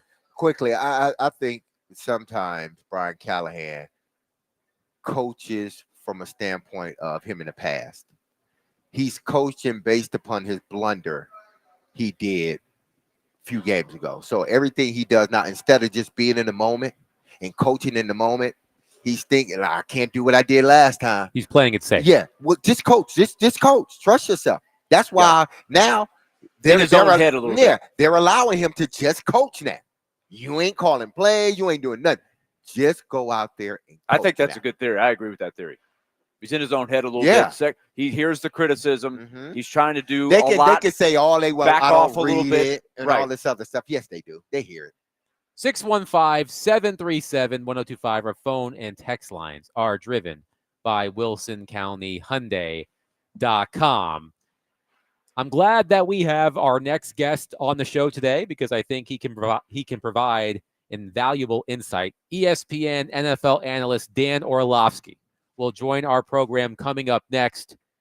We'll get his thoughts on the Titans' decision to, or Brian Callahan's decision, quote unquote, to cede play calling duties. We'll ask him about Cam Ward, and we'll do all of that next with ESPN NFL analyst Dan Orlovsky, 615-737-1025. Willie Donick, Derek Mason, Adam Vingan, 1025 The Game.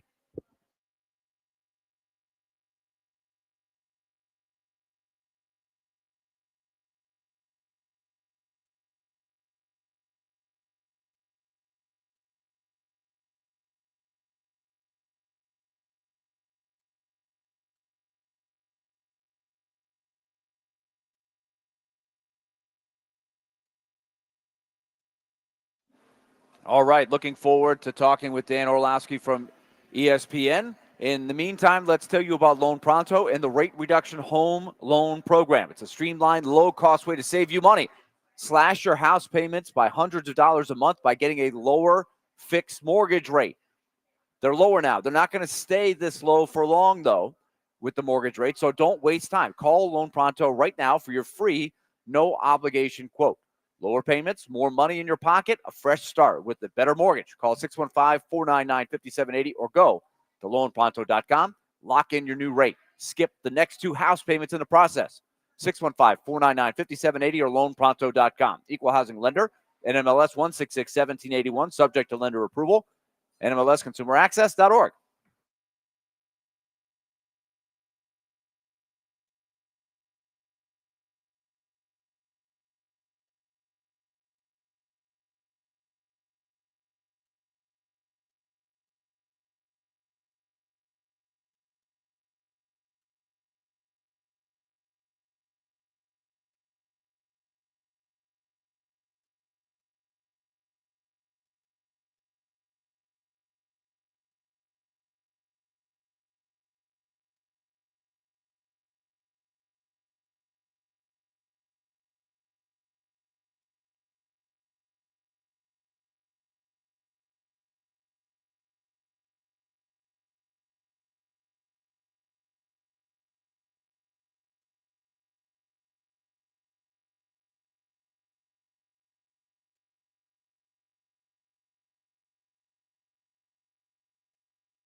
D. Mace Vingan and Donick 1025, The Game. Willie Donick, Derek Mason, Adam Vingan here with you. We are pleased to be joined on our phone line, driven by WilsonCountyHyundai.com, by ESPN NFL analyst Dan Orlovsky. Dan, thank you so much for joining us today. How are you? I'm doing great. Good to be with you. Thank you, Dan. We are glad to have you on today after the news in Titans land that Brian Callahan has handed over his play calling duties to the quarterback coach. I want to ask you a philosophical question about that. Roughly half the head coaches in the NFL also call plays. Now, Brian Callahan was on this list. He no longer is. What does it take to be successful at that? And based on what you have seen, why wasn't Brian Callahan cut out to handle both responsibilities? Yeah, you hopefully got a lot of time. So what's it take to be successful? I think that, there's a feel and a art and a rhythm to play calls. One of the things I say all the time is it's not the call, it's when you call it. All the great play callers I've been around, they're constantly gathering information of what the defense is doing to personnels or looks or formations. 2, they're constantly building sequencing. They're leaving breadcrumbs to help other and further play calls down the road. And you call them at the right times. And it's an information and it's a feel thing. And I think those are the trademarks, obviously having good players executing, obviously. But those are the trademarks. And then why hasn't it gone well for Cali? There's a lot attached to it, the offensive line and their roller coaster performance, the quarterback changes, the perimeter players maybe not being as consistent as needed. And so there's a lot that goes into making it work. Dan, you have not been shy about your fandom of Cam Ward and his potential at the NFL level. Through his first 3 NFL starts, which aspect of his game has impressed you most? And on the other hand, which aspect of his game do you think still needs the most work? Yeah, I lost you there for a second. Hopefully, you're talking about Cam and what needs work. Yes, I would love to know which aspect of your game, which aspect of his game, I should say, has impressed you the most through 3 starts, and on the other hand, which aspect you think still needs the most work. Yeah. What's impressed me is just the natural ability to throw the ball into tight windows and the willingness to do it, the gumption, the courage, the candidly the balls to try to fit balls in NFL windows. I love that as a rookie. I think that's what rookies should do. I think his arm is so loose in a good way, that ball jumps off of his hand and he can drop it into certain angles it's special and still be accurate. So I love that. I think he sees the field clean right now. For the most part, it's not perfect. And he's doing the right thing with the football on a consistent basis. The 2 things that are just going to have to, really get developed as the season goes on. And candidly, the off season is 1, you got to let plays die in situational football. Because you never want to take the talent away from the guy. Like everyone says, these players, they got to learn to throw the football away. Yeah, but then that takes the special away. So situationally let plays die. If it's 3rd and 3, 3rd and 4, and you're at your own 40-yard line and you try to go make a play, I'm good with that. If it's 3rd and 1 and we're on the 25 and you try to go do something crazy when we're going for on 4th down, then we got issues. Okay. So let it die. And there's still moments when he just doesn't set his feet properly because he doesn't have to all the time. I think that's a dangerous position to constantly think it's okay to be in. So when you have the opportunity to set your feet, let's set our feet and drill the football rather than not, because we're capable of doing it. We'll talk with Dan Orlovsky, ESPN NFL analyst. Now, Dan, now that Callahan has relieved himself of his offensive coordinator duties, how much does it change for Cam Ward now that Bo Hardegree is the OC? Does it change it much, especially now that he's still developing as a quarterback? Yeah, I don't. I've been a part of a play caller change in the NFL mid-season. It didn't change a lot early. That initial 2 or 3 week stretch, you don't have, you just don't have a time in the mental horsepower to overhaul things. I think throughout the season, you can make alterations and change some things, do more of or do less of. You can change some verbiage and whatnot. But my perspective is maybe Callahan taking a step back and saying, I'm so close that I can't see it. And so hopefully this allows him to take a step back, new play caller, but he could have a different vantage point of, maybe what they have to get to, what's the adjustment, how the defense is playing against them. And he can spend more time on thinking about what the next step is in game rather than, okay, I got to have this conversation, and we got to talk about this. And maybe he won't be too close where he can make some adjustments. Now, as far as Callahan moving forward, what does he have to do to retain his job? Because obviously he no longer is in control of the offense on the day of the game. I understand that he still will be giving his input during the week, but on game day, those are no longer his duties. Is it just winning that will save his job, or do they need to see better with the game-to-game operations with the head coach? No, they got to win. I mean, they got to win, and it can't be, these, kind of non-consistent, almost fluke-style wins. They got to play better football. They got to play cleaner football. Got to manage the football game better, and they're going to have to win games. That's the nature of that business, and especially one that has a young, talented quarterback in his first year.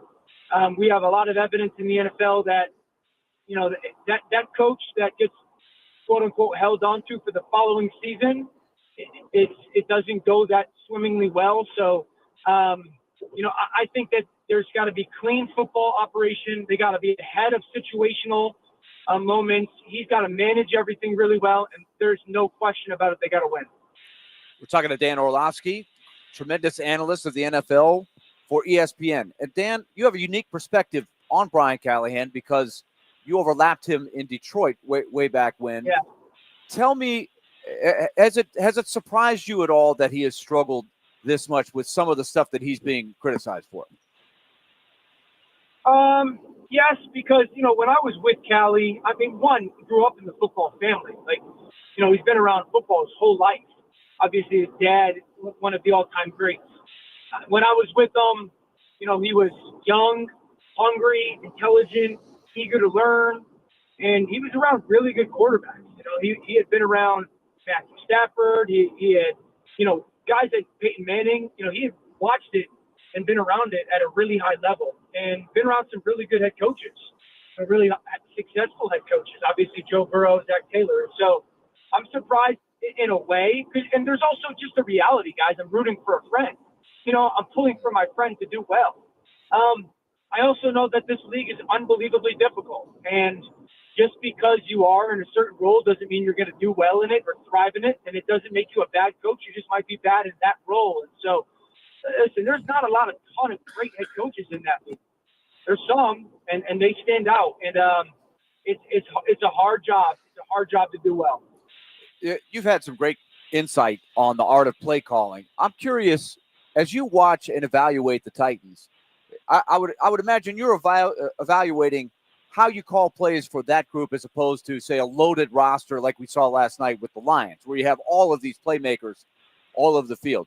How difficult do you think it is for any play caller when you have a rookie quarterback, you've got an injured right tackle, you have a lot of inexperience at wide receiver, and your best wide receiver is really struggling in Calvin Ridley? That's got to be very tough for any play caller. Oh, big time. Great coaches are because of great players. I would tell you this, one of the, if not the best play caller I've ever been around, I'll give you two, would be Gary Kubiak and Sean McVay. And I would tell you the one thing that those guys did that had so much in common was every single play started with, how do we block it? Can we protect it? And if they couldn't or didn't feel good about it, and I'm talking about multiple fronts and multiple pressures, if they couldn't, they wouldn't call it. And, when you have an offensive line that maybe isn't capable of doing a lot of stuff, it shrinks your options, right? Because you can't get to all kinds of different plays because you can't get to all kinds of different protections. And so, yeah, it's the It's the health of the offensive line. It's the capability of the offensive line and the quarterback and the running back. Everyone's got to be able to protect certain things. And so when you can't do that, that's hard on a play caller because there might be a lot of things that you would love to get to that you just know you can't. Or you go, we got to do more and we got to diversify. And you might be doing things that deep down inside you know you shouldn't be doing or can't do because of that first starting point of protection. So, when you're struggling in that, it's hard. It's hard to call plays. It's hard to sequence plays. Dan, if they called you in and said, "Hey, look, it's essential that Cam Ward get through this firestorm that he's going through. Everything is riding on him making it. We know the track record of how many young quarterbacks don't make it based on all that goes around them." What advice? What's the best advice that you could give them to say this is how we're going to keep Cam Ward moving in the right direction while we figure everything else out? Yeah. So number one, I would make sure that we got in a room with Cam Ward and say, I want you to continue to play to your style mentality wise. I want you to continue to be aggressive with the football. I don't want you to worry about wins and losses right now. Easy for me to say my job's not on the line, but I'm just being honest. I want you to learn how to play this position at this league or in this league at this level and be process driven about it. The second thing is I would want to get into a room with everybody on offense and say, stylistically, are we playing in a way that allows our whole offense, not just the quarterback, in 2025 to play at the right way? And that's not living in the shotgun, and that's not catch and throw, and that's not heavy RPO. It's not 2019 and 2020 anymore.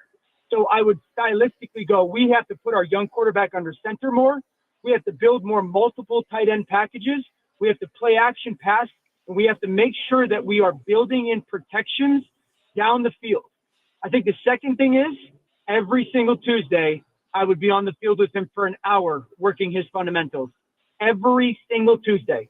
And then every day of practice for 20 to 30 minutes, we are working one-on-one with your fundamentals, because if his fundamentals clean up, everything will take care of itself. But in the NFL during the season, you pay such little attention to that, specifically with young quarterbacks, because they just want to win. And that's when bad stuff habit-wise gets created. ESPN NFL analyst Dan Orlovsky has been our guest on D-Mace, Vingan, and Donick. Dan, thank you so much for your time. We appreciate it. Be well, guys. Thank you. Dan Orlovsky on the program. We will react to what Dan had to say. You can as well at 615-737-1025. By the way, our show is presented by Bax Homeworks. Financing options are available to make your remodel easier than you think with Bax Homeworks. You can find them online at baxhomeworks.com. Willie Donick, Derek Mason, Adam Vingan, 1025 The Game.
has it surprised you at all that he has struggled this much with some of the stuff that he's being criticized for? Yes, because, when I was with Callie, I mean, one, grew up in the football family. Like, he's been around football his whole life. Obviously, his dad, one of the all-time greats. When I was with him, he was young, hungry, intelligent, eager to learn, and he was around really good quarterbacks.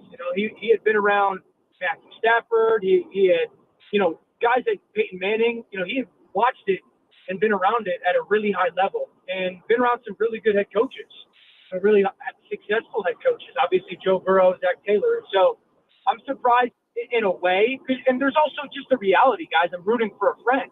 I'm pulling for my friend to do well. I also know that this league is unbelievably difficult, and just because you are in a certain role doesn't mean you're going to do well in it or thrive in it, and it doesn't make you a bad coach. You just might be bad in that role. And so, listen, there's not a ton of great head coaches in that league. There's some, and they stand out, and it's a hard job. It's a hard job to do well. That was ESPN NFL analyst Dan Orlovsky moments ago on our program. If you missed that interview, I highly suggest you go back and listen to it. You can find it wherever you get your podcasts. We don't have it up yet because it just happened, but we'll have it up soon. So let's react. Willie and Derek, your main takeaway. Let's start with Willie. Your main takeaway from our conversation with Dan Orlovsky. I think the main takeaway, I really paid attention to his last answer, which is, to me, what everything is riding on. Whether you keep Brian Callahan or not, everything is riding on. You have to find a way to keep developing Cam Ward throughout this. The word that I would pretty much like to use, I can't say on the radio, but the storm, right? The firestorm that's going on. In the midst of that chaos, you have to get him through and have him reach his potential. I don't know.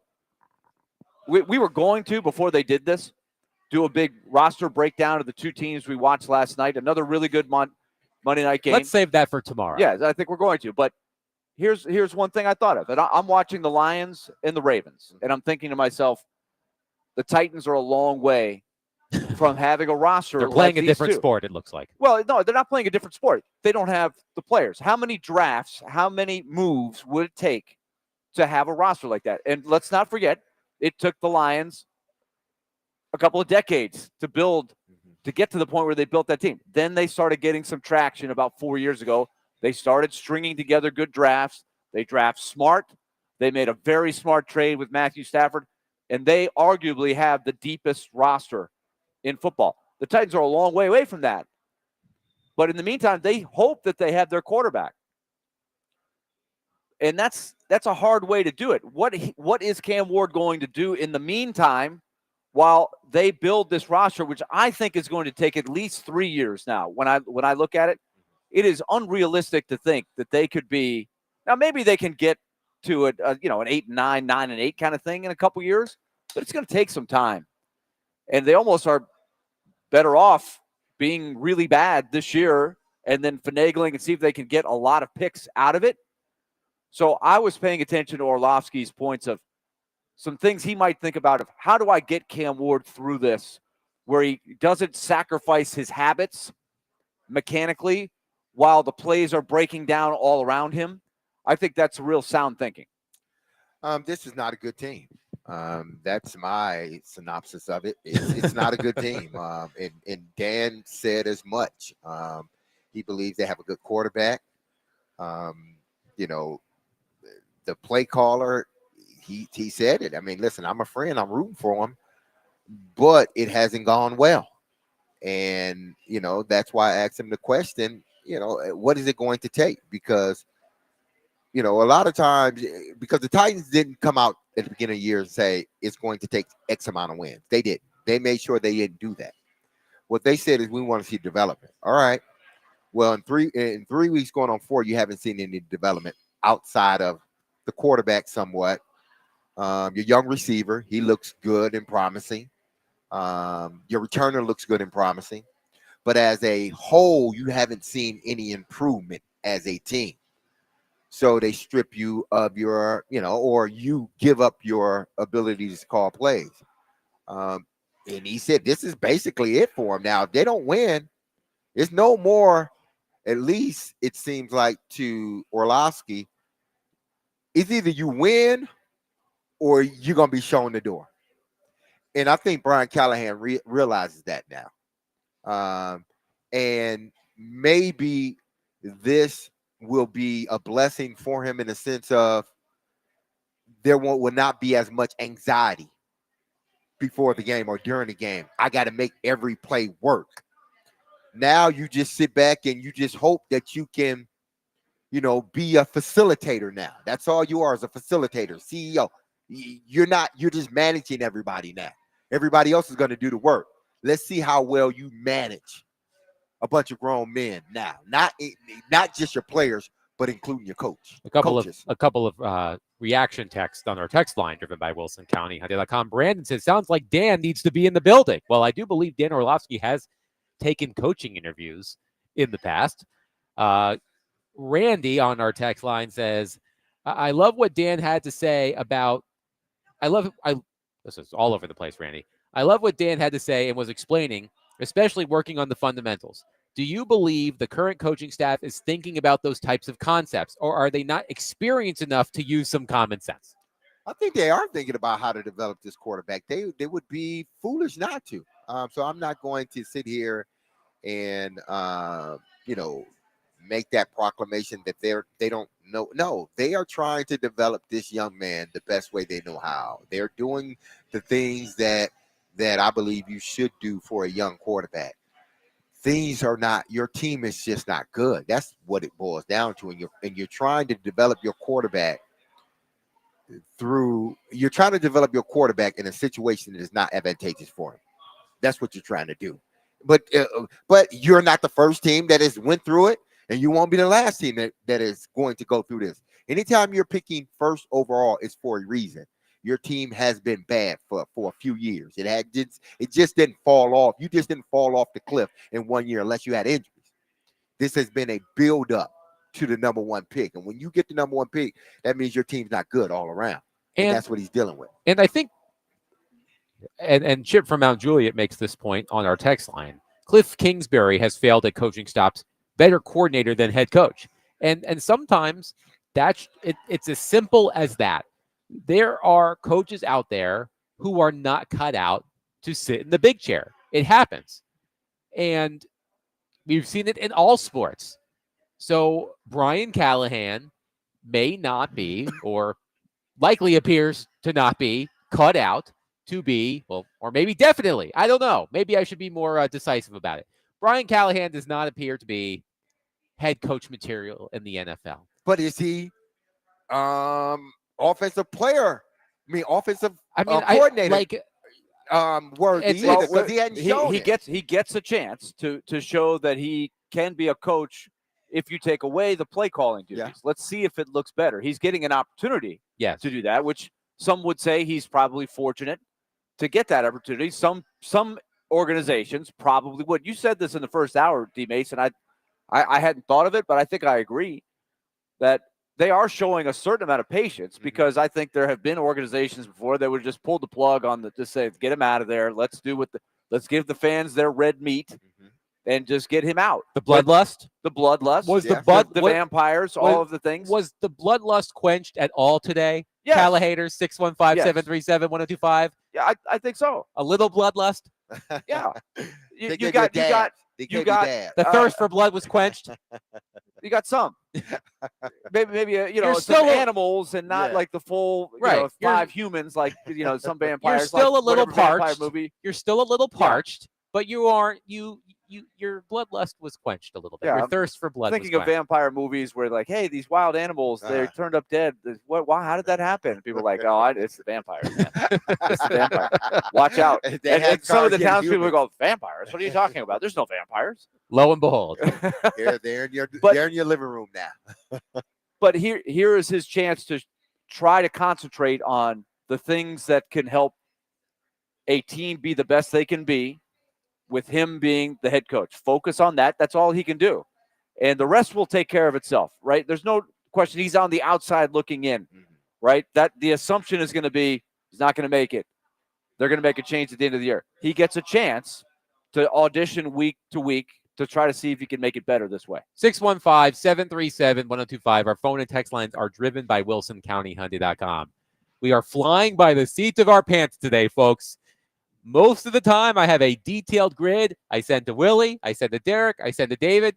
After all of this happened, they said, no grid. We're just going to fly by the seats of our pants, and you're helping us out. 615-737-1025. We will take your reaction to the news about Brian Callahan. We will take your reaction to the news about Jarvis Brownley. There was an interesting report that came out about Jarvis Brownley over the past 20 minutes or so, 20, 30 minutes. We'll get to that coming up next. 615-737-1025. Willie Donick, Derek Mason, Adam Vingan, 1025 The Game.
D-Mace, Finnegan, and Donick, 102.5 The Game, broadcasting, I should say, from the Busy Bee Plumbing, Heating, and Air Conditioning Game Nashville studios, home of the $99 yearly Beehive membership, where the buzz is always about great service. Thank you to Max Hers. Yes. I'm trying to do a show here, Max. How would you like it if I heckled you during pregame, which starts at 6:30? You can listen to Predators preseason pregame with Max Hers starting at 6:30 right here on 102.5 The Game. Predators and Lightning in preseason action tonight at 7.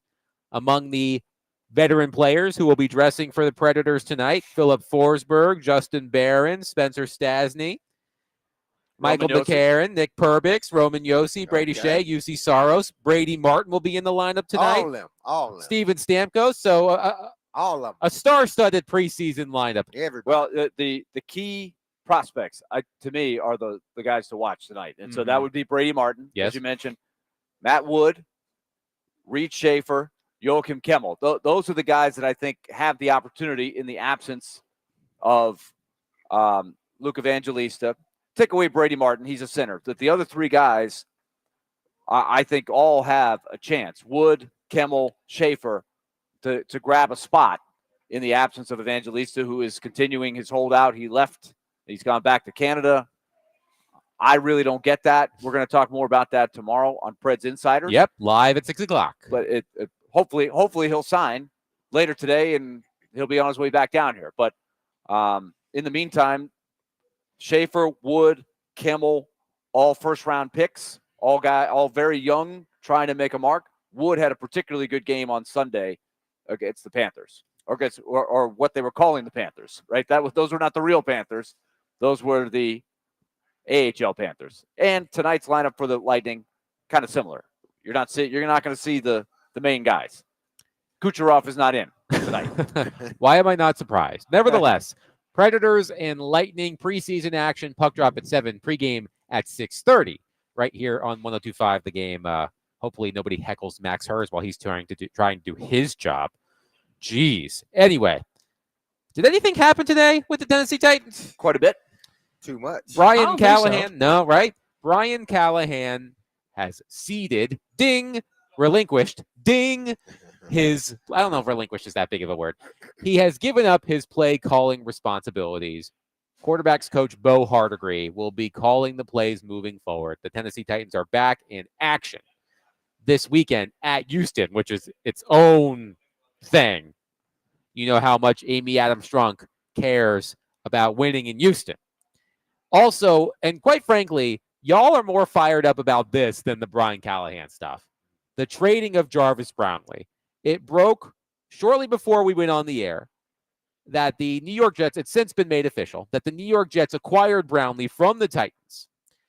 The Jets acquired Brownley and a 2026 7th-round pick in exchange for a 2026 6th-round pick. So a late-round pick swap for Jarvis Brownley.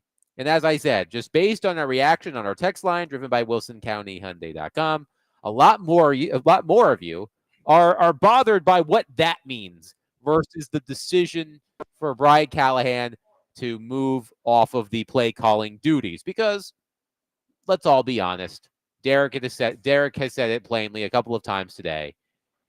Brian Callahan is a dead man walking. And it's going to take, this is probably hyperbolic, I'm going to say it anyway. It's going to take nothing short of a miracle for Brian Callahan to retain his job after how poorly the team has played under his watch. And now the one thing that he put his heart and soul into, play calling, is no longer his responsibility. But let's go to your reaction. We want your reaction all hour long, 615-737-1025. Let's start with Tony on our phone line, driven by WilsonCountyHyundai.com. Tony, thank you for waiting patiently. Please go ahead. Hey, thanks, guys. Hey, just right off the bat, I've been listening to sports talk for 30 years here in Tennessee, and y'all's new trio there, I like it. I think y'all are going to do real well. Thank you, Tony. Anyway, no problem. Man, I think I agree with Willie.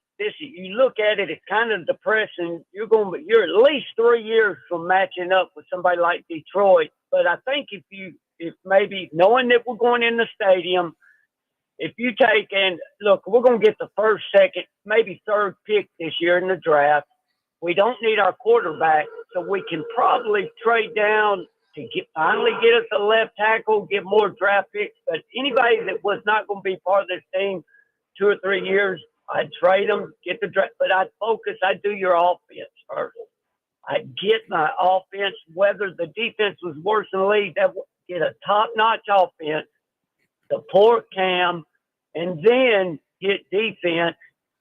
I think it might sell tickets, and instead of just slowly getting both sides, a little here, just knock the offense out, and then go from there. So anyway, all right, guys, thank you. Thank you, Tony. The check is in the mail, Tony. Listen, I think Tony's right about not only are we going to be great, you're right, absolutely right about that, us three together as a show, but I think he's right about his last point that he made, because look at the Cincinnati Bengals. What did they do? They built their offense first, right? They got their quarterback. They got their receivers. They thought they were upgrading their offensive line. It just hadn't worked out the way they thought it was. But they went and got a tight end. So they tried to get as many weapons for the young quarterback so they all can grow together, young weapons. And that's what's happening. T. Higgins re-signs the deal. Jamar Chase re-signs the deal. You have your quarterback that's back. All three of these guys have deals for the next at least 2 to 3 seasons. So what happens is we are building and we are developing together. That's what the Titans need to do here. It was thrown off. Well, not necessarily thrown off. Let's say this. They started this year with getting their quarterback. From here on out, at least for the next 2 to 3 years, they need to do everything they possibly can to get young talent on the offensive side of the ball. Supplement defense with maybe some older guys here and there. Try to work in some of your younger guys you already have. But your focus need to be on this offense and offense, period. Everything else take a back seat to your offense. Why? Because you have a young quarterback. Same thing Baltimore did with their young quarterback. The good part about them, they already had a defense. Their whole organization is built on their defense. They systematically, and each year, they added more and more young talent to Lamar Jackson. Where are they now? They're one of the best offenses in the National Football League. Cincinnati Bengals did it. Where are they now? They're one of the best offenses in the National Football League, but their quarterback's hurt. Can't keep the quarterback upright. You see Jared Goff. They added young talent to Jared Goff. That's what you do with a young quarterback. I don't care if you're a defensive-minded head coach or whatnot. You have to quickly build a young nucleus with your young quarterback. They started a little bit with Io Manor. He looks like he's going to be a guy, but they need somebody else opposite him. They need somebody in the first round that's going to be a flat-out baller, right? At the wide receiver position. They need their Malik neighbors, right? Exactly. Last week we were playing the Would You Rather game with the other winless teams in the NFL, and we got to the Giants, and we agreed that the Giants are in a better situation, not just now, but it appears to be in the immediate future than the Titans. And one of the major reasons is, say what you will about Russell Wilson, and it looks like Jackson Dart is going to go in now for Russell Wilson, if I saw those reports correctly. I think they said it, yeah. You've got Malik Neighbors. And to borrow Derek's term, he's a dog. You know that. You know Malik Neighbors. The Titans need their version of Malik Neighbors, that young 20-something receiver who can grow with Cam Ward. Wes and Hermitage, this is not a text, Wes. This is a tome. Are you familiar with the word tome? I'm not. A book, especially a large, heavy, scholarly one. Ding! This is a tome, Wes, but I'll read it anyway. The Titans are giving Callahan chance after chance. If my current boss gave this many chances to another employee and they kept on finding ways to screw up, I'd want out and think something was going on behind the scenes. I wouldn't want to work for a boss that continued to allow dysfunction as it makes us all look bad. There's no accountability here, not even with the play call change. Callahan said he made the decision himself. Bro, get real. Minutes later, you say, there's nothing wrong with my play calling. Hey, okay. We've all worked with that one employee, and when they finally get canned, it's like a breath of fresh air in the building. But it's a second year. No. We stop it. Who is that? Wes and Hermitage. We love you, Wes. Wes and Hermitage. We love you. There are so many Wes's, but this is the Wes and Hermitage. Wes and Hermitage. And anybody else, can y'all condense like the Texas? Adam loves reading, and we love when Adam reads. Yes. But condense them a little bit. Just a little bit. No more tomes. Okay. Yeah, no more tomes. Tome. I think it's a little harsh because what he is not doing in there, he is not factoring in the exercise that we asked everybody to do yesterday, and that is and I did it today. take the rosters of the Ravens, Lions, and Titans. List your top 10 players on each roster. And then tell me how you're supposed to win with the Titans, who, by the way, are missing 2 of their top 10 players, Latham and Sweat. So you did this exercise. We were going to do this exercise today, but things happened. So what you did is you looked at the rosters of the Titans, the Lions, and the Ravens, because the Lions and the Ravens played last night on Monday Night Football. By the way, Derrick Henry, major case of the yips right now. Oh, man. Can't hold on to the ball. Man. That's new. That was incredible. Nevertheless, what you did to get a gauge of the rosters of those 3 teams is you looked at the NFL's list of the top 100 players. They do that every offseason, if I'm not mistaken. And then you look back at Jeremy Fowler's ESPN rankings with executives and coaches and scouts and such to look at how many top 100 players each team had, how many players were in the top 10 at their respective position on Jeremy Fowler's lists. Your findings, sir. And not just in the top 10. Honorable mentions at least as well. Honorable mention. Listed somewhere in the story. In the position yes. group. Let's take the Ravens out just for a minute, just to keep it simple. The Titans have 0 top 100 players in the league. Not even Jeffrey Simmons. Jeffrey Simmons is no longer in the top 100 players. The Lions have 7 of the top 100 players. Did you write them down? Yes. Okay, let's hear it. Penei Sewell, Jared Goff, Amon-Ra St. Brown, Jahmyr Gibbs, Aiden Hutchinson, Kirby Joseph, the safety, who was a 3rd-round pick, by the way, Sam Laporta, 2nd-round pick. So you've got Amon-Ra St. Brown, 4th-round pick. So you've got a wide receiver, a pass rusher, a running back, a tight end, an offensive lineman, a safety, and they ain't even got Jameis Williams in there, do they? No, he is honorable mention. And he would be the they have top 100 players at #1 receiver. Every important position. This is a great point. Jamison Williams is a really talented player who is a 1st-round pick. I ranked 13th in their roster. Mm-hmm. That's how deep the Lions roster is. As you said, Jamison Williams would probably be the top. Oh, he would be the #1 guy on here. the Titans. Yes, he would be. Wide receiver depth chart. Absolutely. And so all of those guys in the top 100, the 7, 6 of them were drafted, plus Jared Goff, who they traded Matthew Stafford to get, and the other picks. So they made the most of that block push move. So that's one thing to take out of this is, as the caller just mentioned, if they get a high 1st-round pick next year, they have got to trade down and get more picks. That's what the Lions did successfully. How about the Ravens? The Ravens have 4 of the top 100 picks, but their strength really is the depth of their roster. They have 7 others that were at least in the top 10 of their position groups. The Titans have 1 player in the top 10 of the position groups, Jeffrey Simmons, the 4th best defensive tackle, interior defensive lineman. Peter Skoronski was honorable mention as an interior offensive lineman. Zeitler, honorable mention, interior offensive lineman. He's older than dirt. He's not going to be there very long, but he's still in there. And L'Jarius Sneed, honorable mention as a corner. We know what his issues are. Those are the top 4. Then you guess that Latham and Sweat, both injured. Hooker was nowhere to be found on those lists. Kevin Zeitler, by the way, is younger than me. Does that make me older than dirt, too? Well, not in football terms. Okay, fair enough. I'm in the prime of my life. Zeitler is, yes, and so is Zeitler in non-football terms. Yes. Cam Ward, I guess in your top 10, Tony Pollard, Ridley. It's just no comparison in the 2 rosters. So getting back to the callers, would you call it a tome? A tome. You've got to give a little slack. He is not coaching with a full deck. He's coaching with 2s, 3s, and 4s in his hand. And the Lions and the Ravens have the straight flush, right? It is not apples to apples on that. So it is not easy to call plays for that team, especially when Latham is hurt and you don't even have him. You can't block up the plays. You heard what Orlovsky said. How do we block this play? You tell me. When you got Ojokwu and Ali Odu and Hance, what the heck is going on? Where did he come from? You can't block.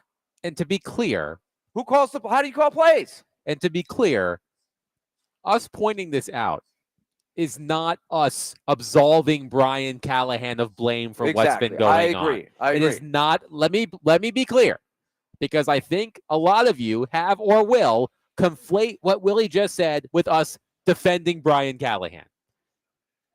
The limitations of the Titans roster do not absolve Brian Callahan of blame. As we said yesterday, the issues that Brian Callahan has had this season are independent of the personnel. It's a coaching thing. It's not a talent It's a game thing. operation thing. Correct. So we can point out the limitations of the roster and how coaches, any head coach, given this opportunity, would have a really difficult time getting the most out of this roster. Is there a coach out there who could coach the Titans to a couple more wins? Sure. But are they going to be a contender in the AFC with this roster? Hell no. So I just want to make sure y'all understand that when we bring this up, we are not defending Brian Callahan. He is not absolved from blame. But he also has had, as Willie said, the worst possible hand he could possibly be dealt versus these other teams which have drafted and developed and retained well and are bearing the fruits of that. 615-737-1025. We'll continue to take your reaction on a newsy day in Titans land. We'll take your thoughts on Brian Callahan. We'll take your thoughts on the trading of Jarvis Brownley. You take it where you want it.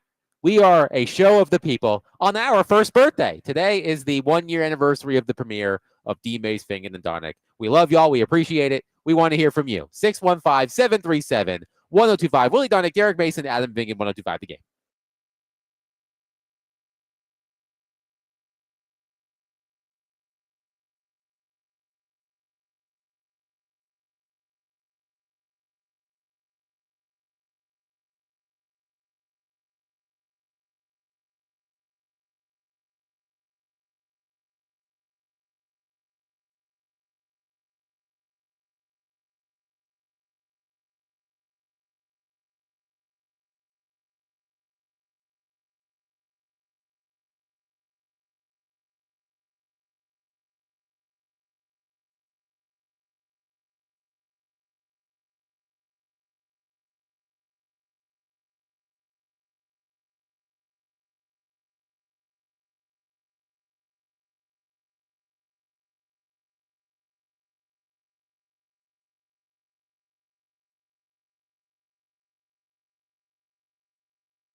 You and Chad and Mike have been pretty open about the way that you lean on each other. How much of discussions with those guys led to making this decision? Yeah, that's all part of the process. We communicate daily. We talk about everything. There's nothing that goes on over the course of the day that I don't have a conversation with both of those guys at different points, sometimes together.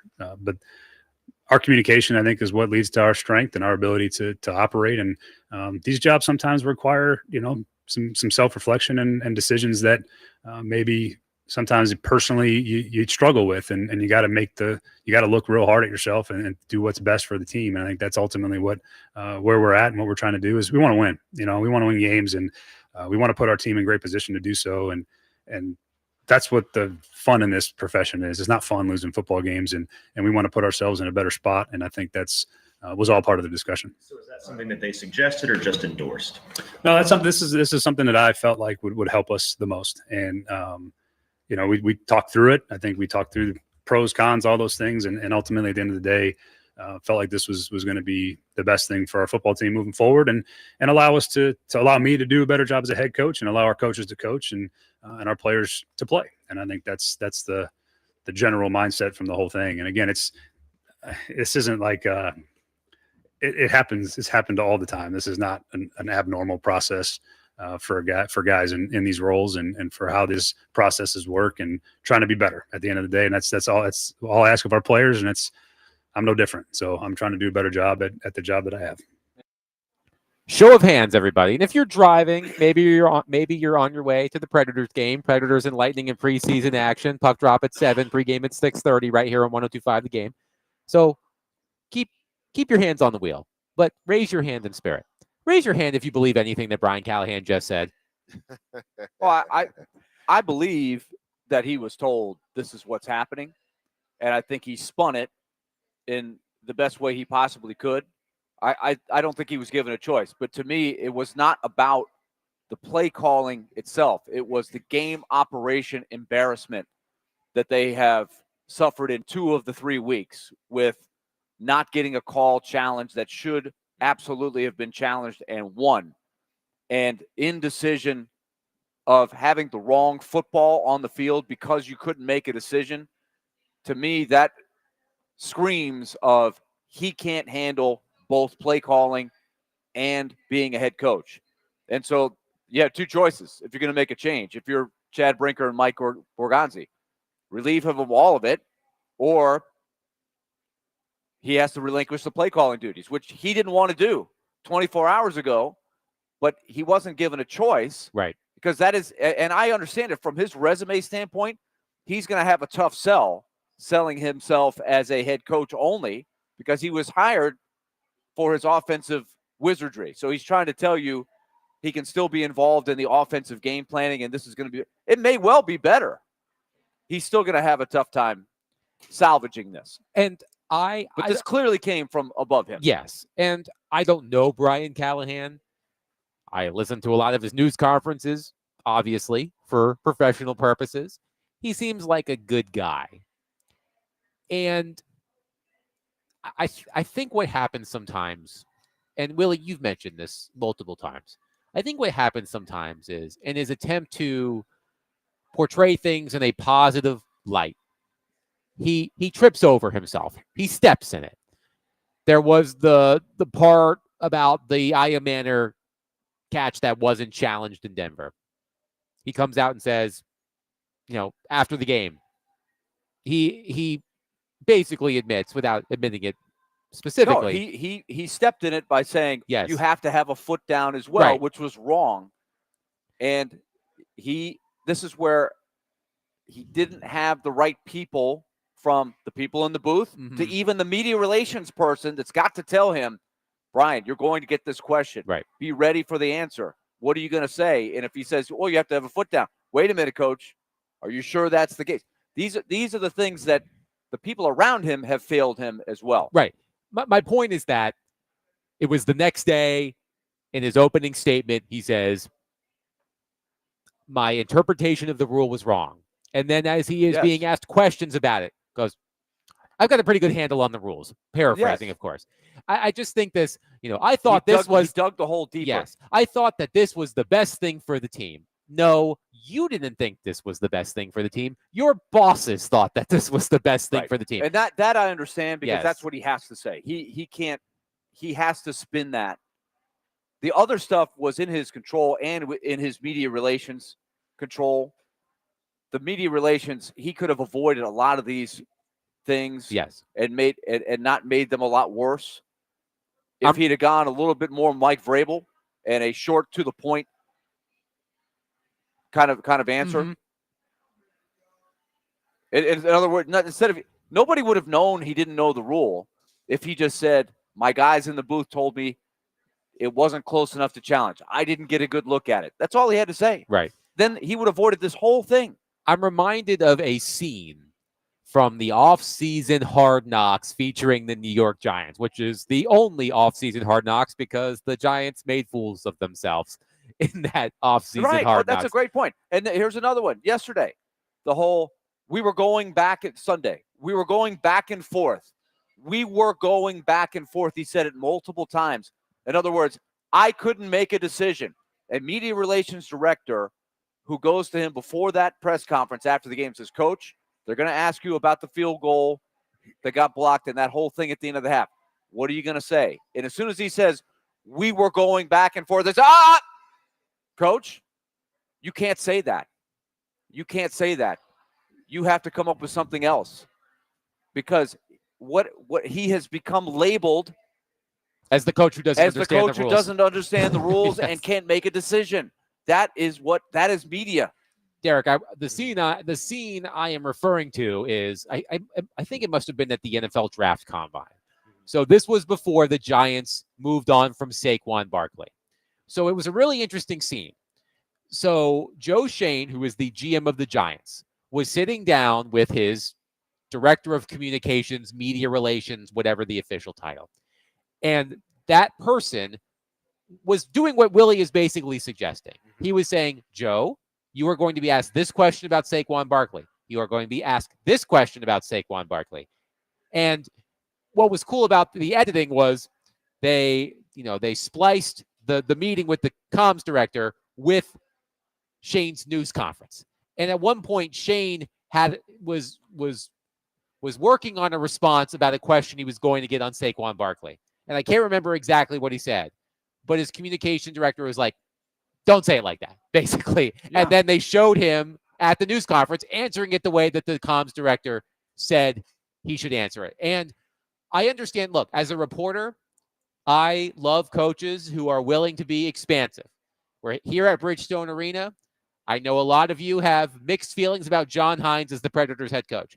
I loved working with John Hines because he was expansive. I learned a lot by listening to him. He was willing to answer questions. Conversely, Peter Laviolette was the opposite. And he and I butted heads, but I didn't learn a lot necessarily talking to Peter Laviolette because he kept everything so close. And I think sometimes with Brian Callahan, he wants to be that coach who shares as much as he can, but in the effort of doing so, finds himself in these traps that he sets for himself. Yeah. Is he cut out for it? I'm not sure. We'll find out very soon here. That's not even okay. It's only part of it. We've established that, he's relieved himself. That's one way to put it. Of the offensive coordinator duties. Whether he got that arm twisted a little bit, we won't know. I'm not going to say we won't ever know, but we don't know right now. He made the change. So to me, that's over with. We're going to continue to talk about it. We're going to continue to dissect it. But to me, that's like, okay, I'm going to put that to the side for a minute. The interesting part about this is who he chose. Did the organization, if indeed they told him he had to make changes or he had to relieve himself of the offensive duties, did they also tell him that he needs to be the offensive coordinator, meaning Bo Hardegree and not Holtz? So I want to know, why did he come up with Bo being? I can assume it's because Bo has been more recently an offensive coordinator. He was with the Raiders. The last 8 games of the season, I think at 22-23. I have those numbers for you, by the way. Aiden O'Connell they had one of the better, passing ratings and yardage and all this other stuff through air the last 8 or 9 games of the season. So Hardegree was the interim play caller for the Las Vegas Raiders in 2023 after the Raiders fired Josh McDaniels. This according to Mike Herndon of paulkaharski.com. The Raiders were averaging 15.8 points per game and 268 yards per game under McDaniel. They averaged 22.9 points per game and 308 yards per game with Hardegree calling plays. So did the organization, and when I say organization, I mean Bergonzi and Brinkert, did they tell him, hey, listen, you need to give up duties and you need to give it to him? Or did they just say, you need to give up duties? We're going to allow you to you say, choose who you have. You choose which one of these guys or whoever you want to call plays. I would love to know the answer to that as well, because to me, it's interesting. You chose to, Holtz seemed to be your right-hand man. He came with you from Cincinnati. You brought him with you from Cincinnati, but you chose to go with Bo Hardegree. I would have chosen the same thing too because of his experience calling plays. But is that the only reason why you chose to go with Bo Hardegree as opposed to Hope? So just for your information from our friend Teron Davenport, Brian Callahan, Bo Hardegree, and Nick Holtz will still be the ones in game plan meetings with Cam Ward. Holtz will handle base downs. Mike McCoy and wide receivers coach Tyke Tolbert will continue to be in charge of putting together the red zone game plan. Running backs coach Randy Jordan will continue to handle the screen game. So those are the responsibilities of the Titans offensive staff. And it's not like that at other places. I'm sure that it's just like that. But what does Nick Holtz do? I think we've gotten a lot of those texts. Yeah. Like if he's the offensive coordinator, he didn't call plays before. The head coach has to give up the play calling responsibilities, and now he doesn't get them. What does he even do? And that's why I said, well, why didn't he give it to Holtz? He was the offensive coordinator, wasn't he? Yeah. So typically you would think, well, we're just going to hand it down to the next guy in line. No, they jumped over him and said, you know what, we want Bo Hardegree, which tells me that probably wasn't his decision either to make Bo Hardegree. So do you think that Brian Callahan went in there knowing that if this change was going to happen, he would have recommended Nick Holtz instead of Bo Hardegree if it were up to him? He's the offensive coordinator. Right. He's the next in line. Holtz is the offensive. No, Holtz has the title as offensive coordinator. Correct, he does. So when you relieve yourself of duties, then who becomes the offensive coordinator? I'm trying the offensive coordinator that has the title. But you're going from this is again something that was not questioned when they hired Brian Callahan at the beginning, going back 2 years ago. They hired a guy who had neither been a head coach nor had he ever called plays. And he brought in an offensive coordinator who had never called plays. And so the first two guys on the chain in the titles had never called plays in the NFL. So I think the logic here is, well, if we're going to take one guy, let's at least put a guy in there that has done it. So which means it was their decision, meaning Brinkert and Borgonzi. Again, he's going in as the offensive coordinator, not him, because he was the offensive coordinator by title.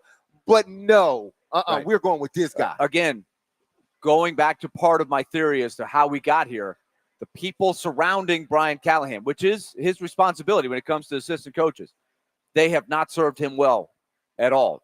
No. The people around him, when you look at the people in the booth that are supposed to help him challenge plays, the analytics people that are supposed to be one step ahead on decision-making, go for it, don't go for it, the play calling duties, all of these things, not good. 615-737-1025. I am trying to not be sophomoric when Derek keeps saying relieved himself of duty. But I am not an adult, I guess. 615-737-1025. We will wrap up the show next. If you have any reaction to anything that happened today, we will get to it coming up next. If you want to get in on it, now is the time. 615-737-1025. A reminder that our show, which is 1 year old today, is presented by Bax Homeworks. Remodeling done right. Get a free estimate at baxhomeworks.com. Willie Donick, Derek Mason, Adam Vingan, 102.5 The Game.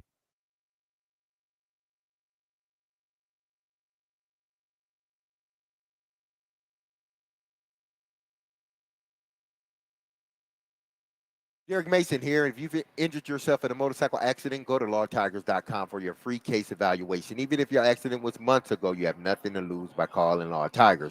Insurance companies want to pay out as little as possible, or frankly, nothing at all. Law Tigers make sure you get the compensation you deserve and doesn't get paid until your case has been settled. Listen, they understand how much your bike gear is worth to you, so they will help you get it all repaired or better yet replaced. Law Tigers is the resource the motorcycle community turns to when in need. So whether it's to support you at an event or if they see you broken down on the side of the road, with Law Tigers, you'll never ride alone. So call 1-800-LAW-TIGERS or visit lawtigers.com. Law Tigers is powered by Freeman and Fuson, and you can find them in Nashville, located at 2126 21st Ave South. That's Law Tigers, Tennessee's motorcycle lawyers.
D-Mace, Vingan, and Donick, 102.5 The Game. Willie Donick, Derek Mason, Adam Vingan here with you live inside Bridgestone Arena. Predators fans are filing in for some preseason action. The Predators host the quote-unquote Tampa Bay Lightning, because you probably haven't heard of any of the players on the Tampa Bay Lightning tonight. In preseason action, puck drop at 7, pregame at 6:30 tonight. Not the usual 6:30, right here on 102.5 The Game. Philip Forsberg, Roman Josi, UC Saro, Steven Stamkos, Jonathan Marchessault, Brady Martin, among others, will all play for the Predators in tonight's home game. Plus, our very own Willie Donick will be taking over play-by-play duties in the second period. So if you want to hear Willie back on the radio, second period, turn your radio dials to 102.5 The Game. I feel for y'all, Willie. Why? I'm just looking at some of these names, man. I'm like, how in the hell do y'all do it? Okay, point one out to me. This guy right there. Okay, let's see. The Tampa Bay Lightning. Okay. That guy. Wojciech Stachowicz? Who? Cheech and Chong? That's Is how you he know slow? it was hard when D-Mace is like, that guy. Yes. Well, even I'm struggling with that one. I don't think he's in the lineup tonight. Thankfully. Okay, thankfully. Thankfully, he's not in the lineup. Zemgus Girgensons? Yeah. Anyone? I'm familiar with Yeah. Zemgus Girgensons. Oliver Bjorkstrand? Jake Gutzel. Jake Gensel. Gensel. Gensel. See? See? Yeah, Gensel is not. You don't even pronounce it. There's no sounding of the U in there at all. No. Right. It's Gensel. Yep. Gin. Zill. Yep. That's how I would spell it. Sometimes I write it down like it sounds. Okay. And don't Yeah, write that's it down good. like it's spelled. It rhymes with pencil. Put down your Gens and your Gensels. Okay, Yep. there you go. I like that. Okay. I see it. We've had a lot to discuss today. Yeah. A lot to discuss about the Nice. Tennessee Titans and Brian Callahan no longer being the play Can't wait caller. for hockey to start. No. I'm just playing, people. I'm playing. Jeff on our text line. Actually, before we get to Jeff, let's go to Ken from the Borough, who's been waiting patiently on our phone line, driven by WilsonCountyHyundai.com. Ken, thank you for waiting. Please go ahead. Yeah, hi guys. Great show as usual. Thank you. At the beginning of last year, when Callahan was hired, there was a press conference, and he said this line more than once. I'd like for you guys to check it out and go back in your archives and find it, because it was extremely troubling when he said it. And now, with this going on where he's relieved of his duties of play calling, it's even more disturbing. What he said was this. He was asked by one of the reporters, what do you think about the quarterback position right now with the Titans? And he said, and I quote, it's a little loose quote, but he said, playing quarterback is 90% boring.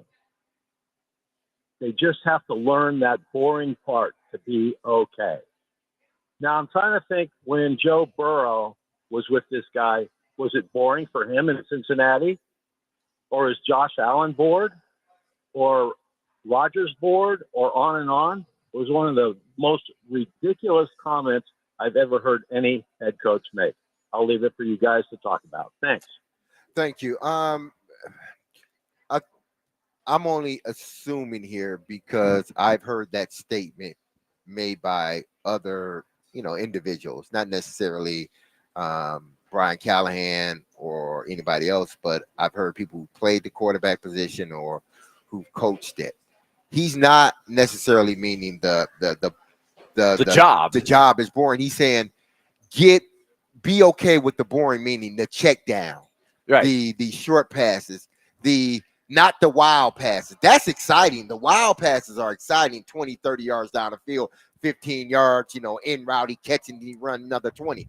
Those are exciting. What Brian Callahan is talking about and how you want to develop a quarterback is don't get used to, don't get tired of taking a profit. That's what he's basically saying. So don't get tired of taking a profit. And it's the behind the scenes stuff, it's the boring the grinding stuff. Yeah, that stuff is boring. I am telling you, that stuff, we're in meetings. Like, we are in those meeting rooms with no sound, lights are out, and the film is going.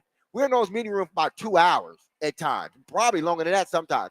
And it does get boring. But what he's saying is don't get boring with that, because all of that is for a reason. There's a means to an end with that. That's what he's trying to say about the quarterback. So, don't get bored with those little check downs and stuff like that, or the meetings.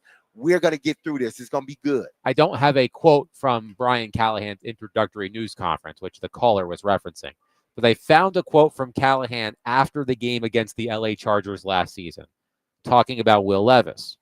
And I think it touches on the same thing that the caller was pointing out. He said, quote, I saw growth in Will's play in this game, which is funny to hear in hindsight. I really did. There was improvement. Part of playing quarterback, for the most part, can be pretty boring, and that's probably 80% of playing quarterback is doing the normal, mundane, ordinary things consistently well. And then there's a time and a place where your talent has to take over, and that's so on and so forth. Right. That's a perfectly legitimate quote. Yes. Yeah. So I think that's what the caller was. That is not what. That's not what gets you fired. Don't look a caller. I understand. Your concern about that, hearing it from Brian Callahan, and then obviously see what's going on now. But don't think too much about that, or don't look too much into what he said. I think he was just basically saying, hey, listen, don't get, bogged down with just the mundane stuff, with going out and throwing 10-yard passes here, 5-yard passes here, just leading the offense methodically down the field. Don't get bored with that, because that's truly what football is. Football is, what is it, 60-minute game? Chess match. Yeah, it's a 60-minute game, but only like 20 minutes of it is really like exciting. Right. But it's taking what the defense gets you. It's the chess match. It's understanding what's there and having the repetition over and over and over of making the right decision. Exactly. But I get what the callers. It's not the highlight play. Like Cam Ward is not going to sink or swim based on the highlight throw that he made to Io Manor for the first touchdown of the year. That was spectacular, but you can't live on that play. And that's what it's more of the grind. How do you get the ball down the field every time? That's what he's talking about when he says boring. And that's what I was saying the other day about the wild plays by Cam. It's good that he's having those wild plays, but I don't want to get used to that. I want him to develop in the pocket, do the boring stuff in the pocket first, and then I can get wild by the other stuff that you do every so often. But make no mistake, be boring inside the pocket. Do what you need to do inside the pocket. Complete passes. That other stuff, it'll come, and we love it. But that without the development in the pocket is nothing. You're going to be a quarterback for 2 years. That's it. Wes you don't develop it within the pocket. Wes from Hermitage, who sent the tome earlier, said, note to self, if my text is longer than my average dad joke, don't send. Got it. No, Wes, you can write as long as you want. I appreciate you listening. No, yeah, Wes, we love you. Another Wes in Clarksville says the Titans have until the middle of October to get things turned around because that's when my Hulu Live expires. I love my team, but it's hard to watch. LOL. I mean, I don't blame you. And the Tennessee Titans, they aren't home for another month. They play 3 consecutive road games, and they come home to take on the Mike Vrabel-led New England Patriots. Let's see. So much reaction, and we appreciate that today on our first birthday. By now, we've learned to walk, I guess. Yes, we're walking. We're biting people. We're doing everything. We're tyrants around here. Wow. When the baby start walking, it's over with, man. They're getting into everything. That is true. Yep, that is true. So Joel on our text line says, since Bill Callahan is obviously an older, experienced coach, why wasn't he on the headset helping us send out with some of the game management decisions? Well, that was something I asked Paul Kuharsky, and he came up with a theory that you have a number of guys on that staff who have quite a bit of experience, and there's no one with more than Bill Callahan, but you can't have 5 people talking to you at one time or else it becomes noise, right? I do wonder about that concept of everybody wants to help the young head coach. And so if you got, say, Bones Fossil, who has been an interim coach, a Mike McCoy, who's got a lot of experience, who hasn't been there as long, a Bo Hardegree, a Bill Callahan, if they're all speaking to you, it becomes too much, right? So maybe is there a little bit of that? Too many cooks in the kitchen? Yeah, but that's where he may not be cut out for head coaching because being a head coach, you can't be propped up. It's got to be sometimes where you say, "Shut up, I got it." Shut up. I've heard coaches say, "Shut up, I got it." I know there has to be a time that he does that. They tell the voices, "Shut up." Yep. Let me do this. And maybe with the play calling off his plate, he can now focus that. Exactly. One texter says, having a news conference about this alone is silly. Most teams would just make the change and not announce it. Certainly not a special, certainly not a specially called news conference. I like Callahan, but he talks too much. Well, they had to have it that way because he left the door open yesterday when he was asked about giving up play calling duties, and he said everything's on the table. Yeah, but you had to come out with the story now. The minute they told you, or the minute you decided that you were not going to be offensive coordinator anymore, you had to come out with the story right then and there. You couldn't try to hold it. You're also giving the bloodthirsty vampires their meat. The bloodlust. The bloodlust. The bloodlust. By the way, Wes and Dixon just texted in and said, just checking in, because we've heard from Wes in Hermitage and Wes in Clarksville. So Wes and Dixon is just saying hello. Hello, Wes. We love the Wes. We love the Wes's. Yeah, keep it coming. Now are all the west of Nashville? All the Wes's. All the Wes's west. They live on the west. Well, one is in Clarksville, one is in Dixon, and west. one is in Hermitage, which is east. That's east. Yeah. Well, all the Wes's are almost west. all of them. Yeah. Yes. All the Wes's. This is almost as good as that one time we started the fight between people in in Hopkinsville. And the text line. We love our listeners in Hopkinsville, Kentucky. Oh boy. I mean, just we have a lot to sift through. So whatever we did not get to today, we will get to tomorrow. Of course, Jonathan Hutton from Hot Mike with Hutton Withrow will join us at 5 o'clock tomorrow. Silly underdog picks tomorrow as well. Derek Mason in first place. But let's not discount the fact that yours truly has won 3 consecutive games thanks to Memphis. Hey, if you ain't You're first, welcome. like Ricky Bobby said, You last. you're last. You know who's in dead last? Chris Sanders. Good. 0-4. At least Chris Sanders has the final pick, so he can be late tomorrow, and it probably won't affect Who has anything. the first pick? You do. Oh, yes. Yes, Oh, you have the yes. first pick Oh, tomorrow. yes. Hal Gill, who's somewhere around here, has the second pick. I have the third pick, and Chris has the fourth pick. Are there any good games on? I have to check. I've been a little busy today. There's a few. Yeah. I think we all have. Yes. In a sense. But that'll do it for us today on the program. A reminder that Predators pregame starts at 6:30 tonight. Puck drop of Predators and Lightning in the preseason at 7 o'clock. Our very own Willie Donick and Chris Mason will be doing play-by-play in color for the second period. We will get back to all of this tomorrow, as I said, on our first birthday here on DVD. We thank you very much for listening. It's been an absolute pleasure. We appreciate all of your participation in talking to you, especially you, Wes and Wes and Wes. And we will talk to you tomorrow at 3 o'clock. Be love of your people. Have a safe, blessed, and wonderful day. I love you. The show loves you. You hear that music. Don't forget about us. We'll see you tomorrow. Peace.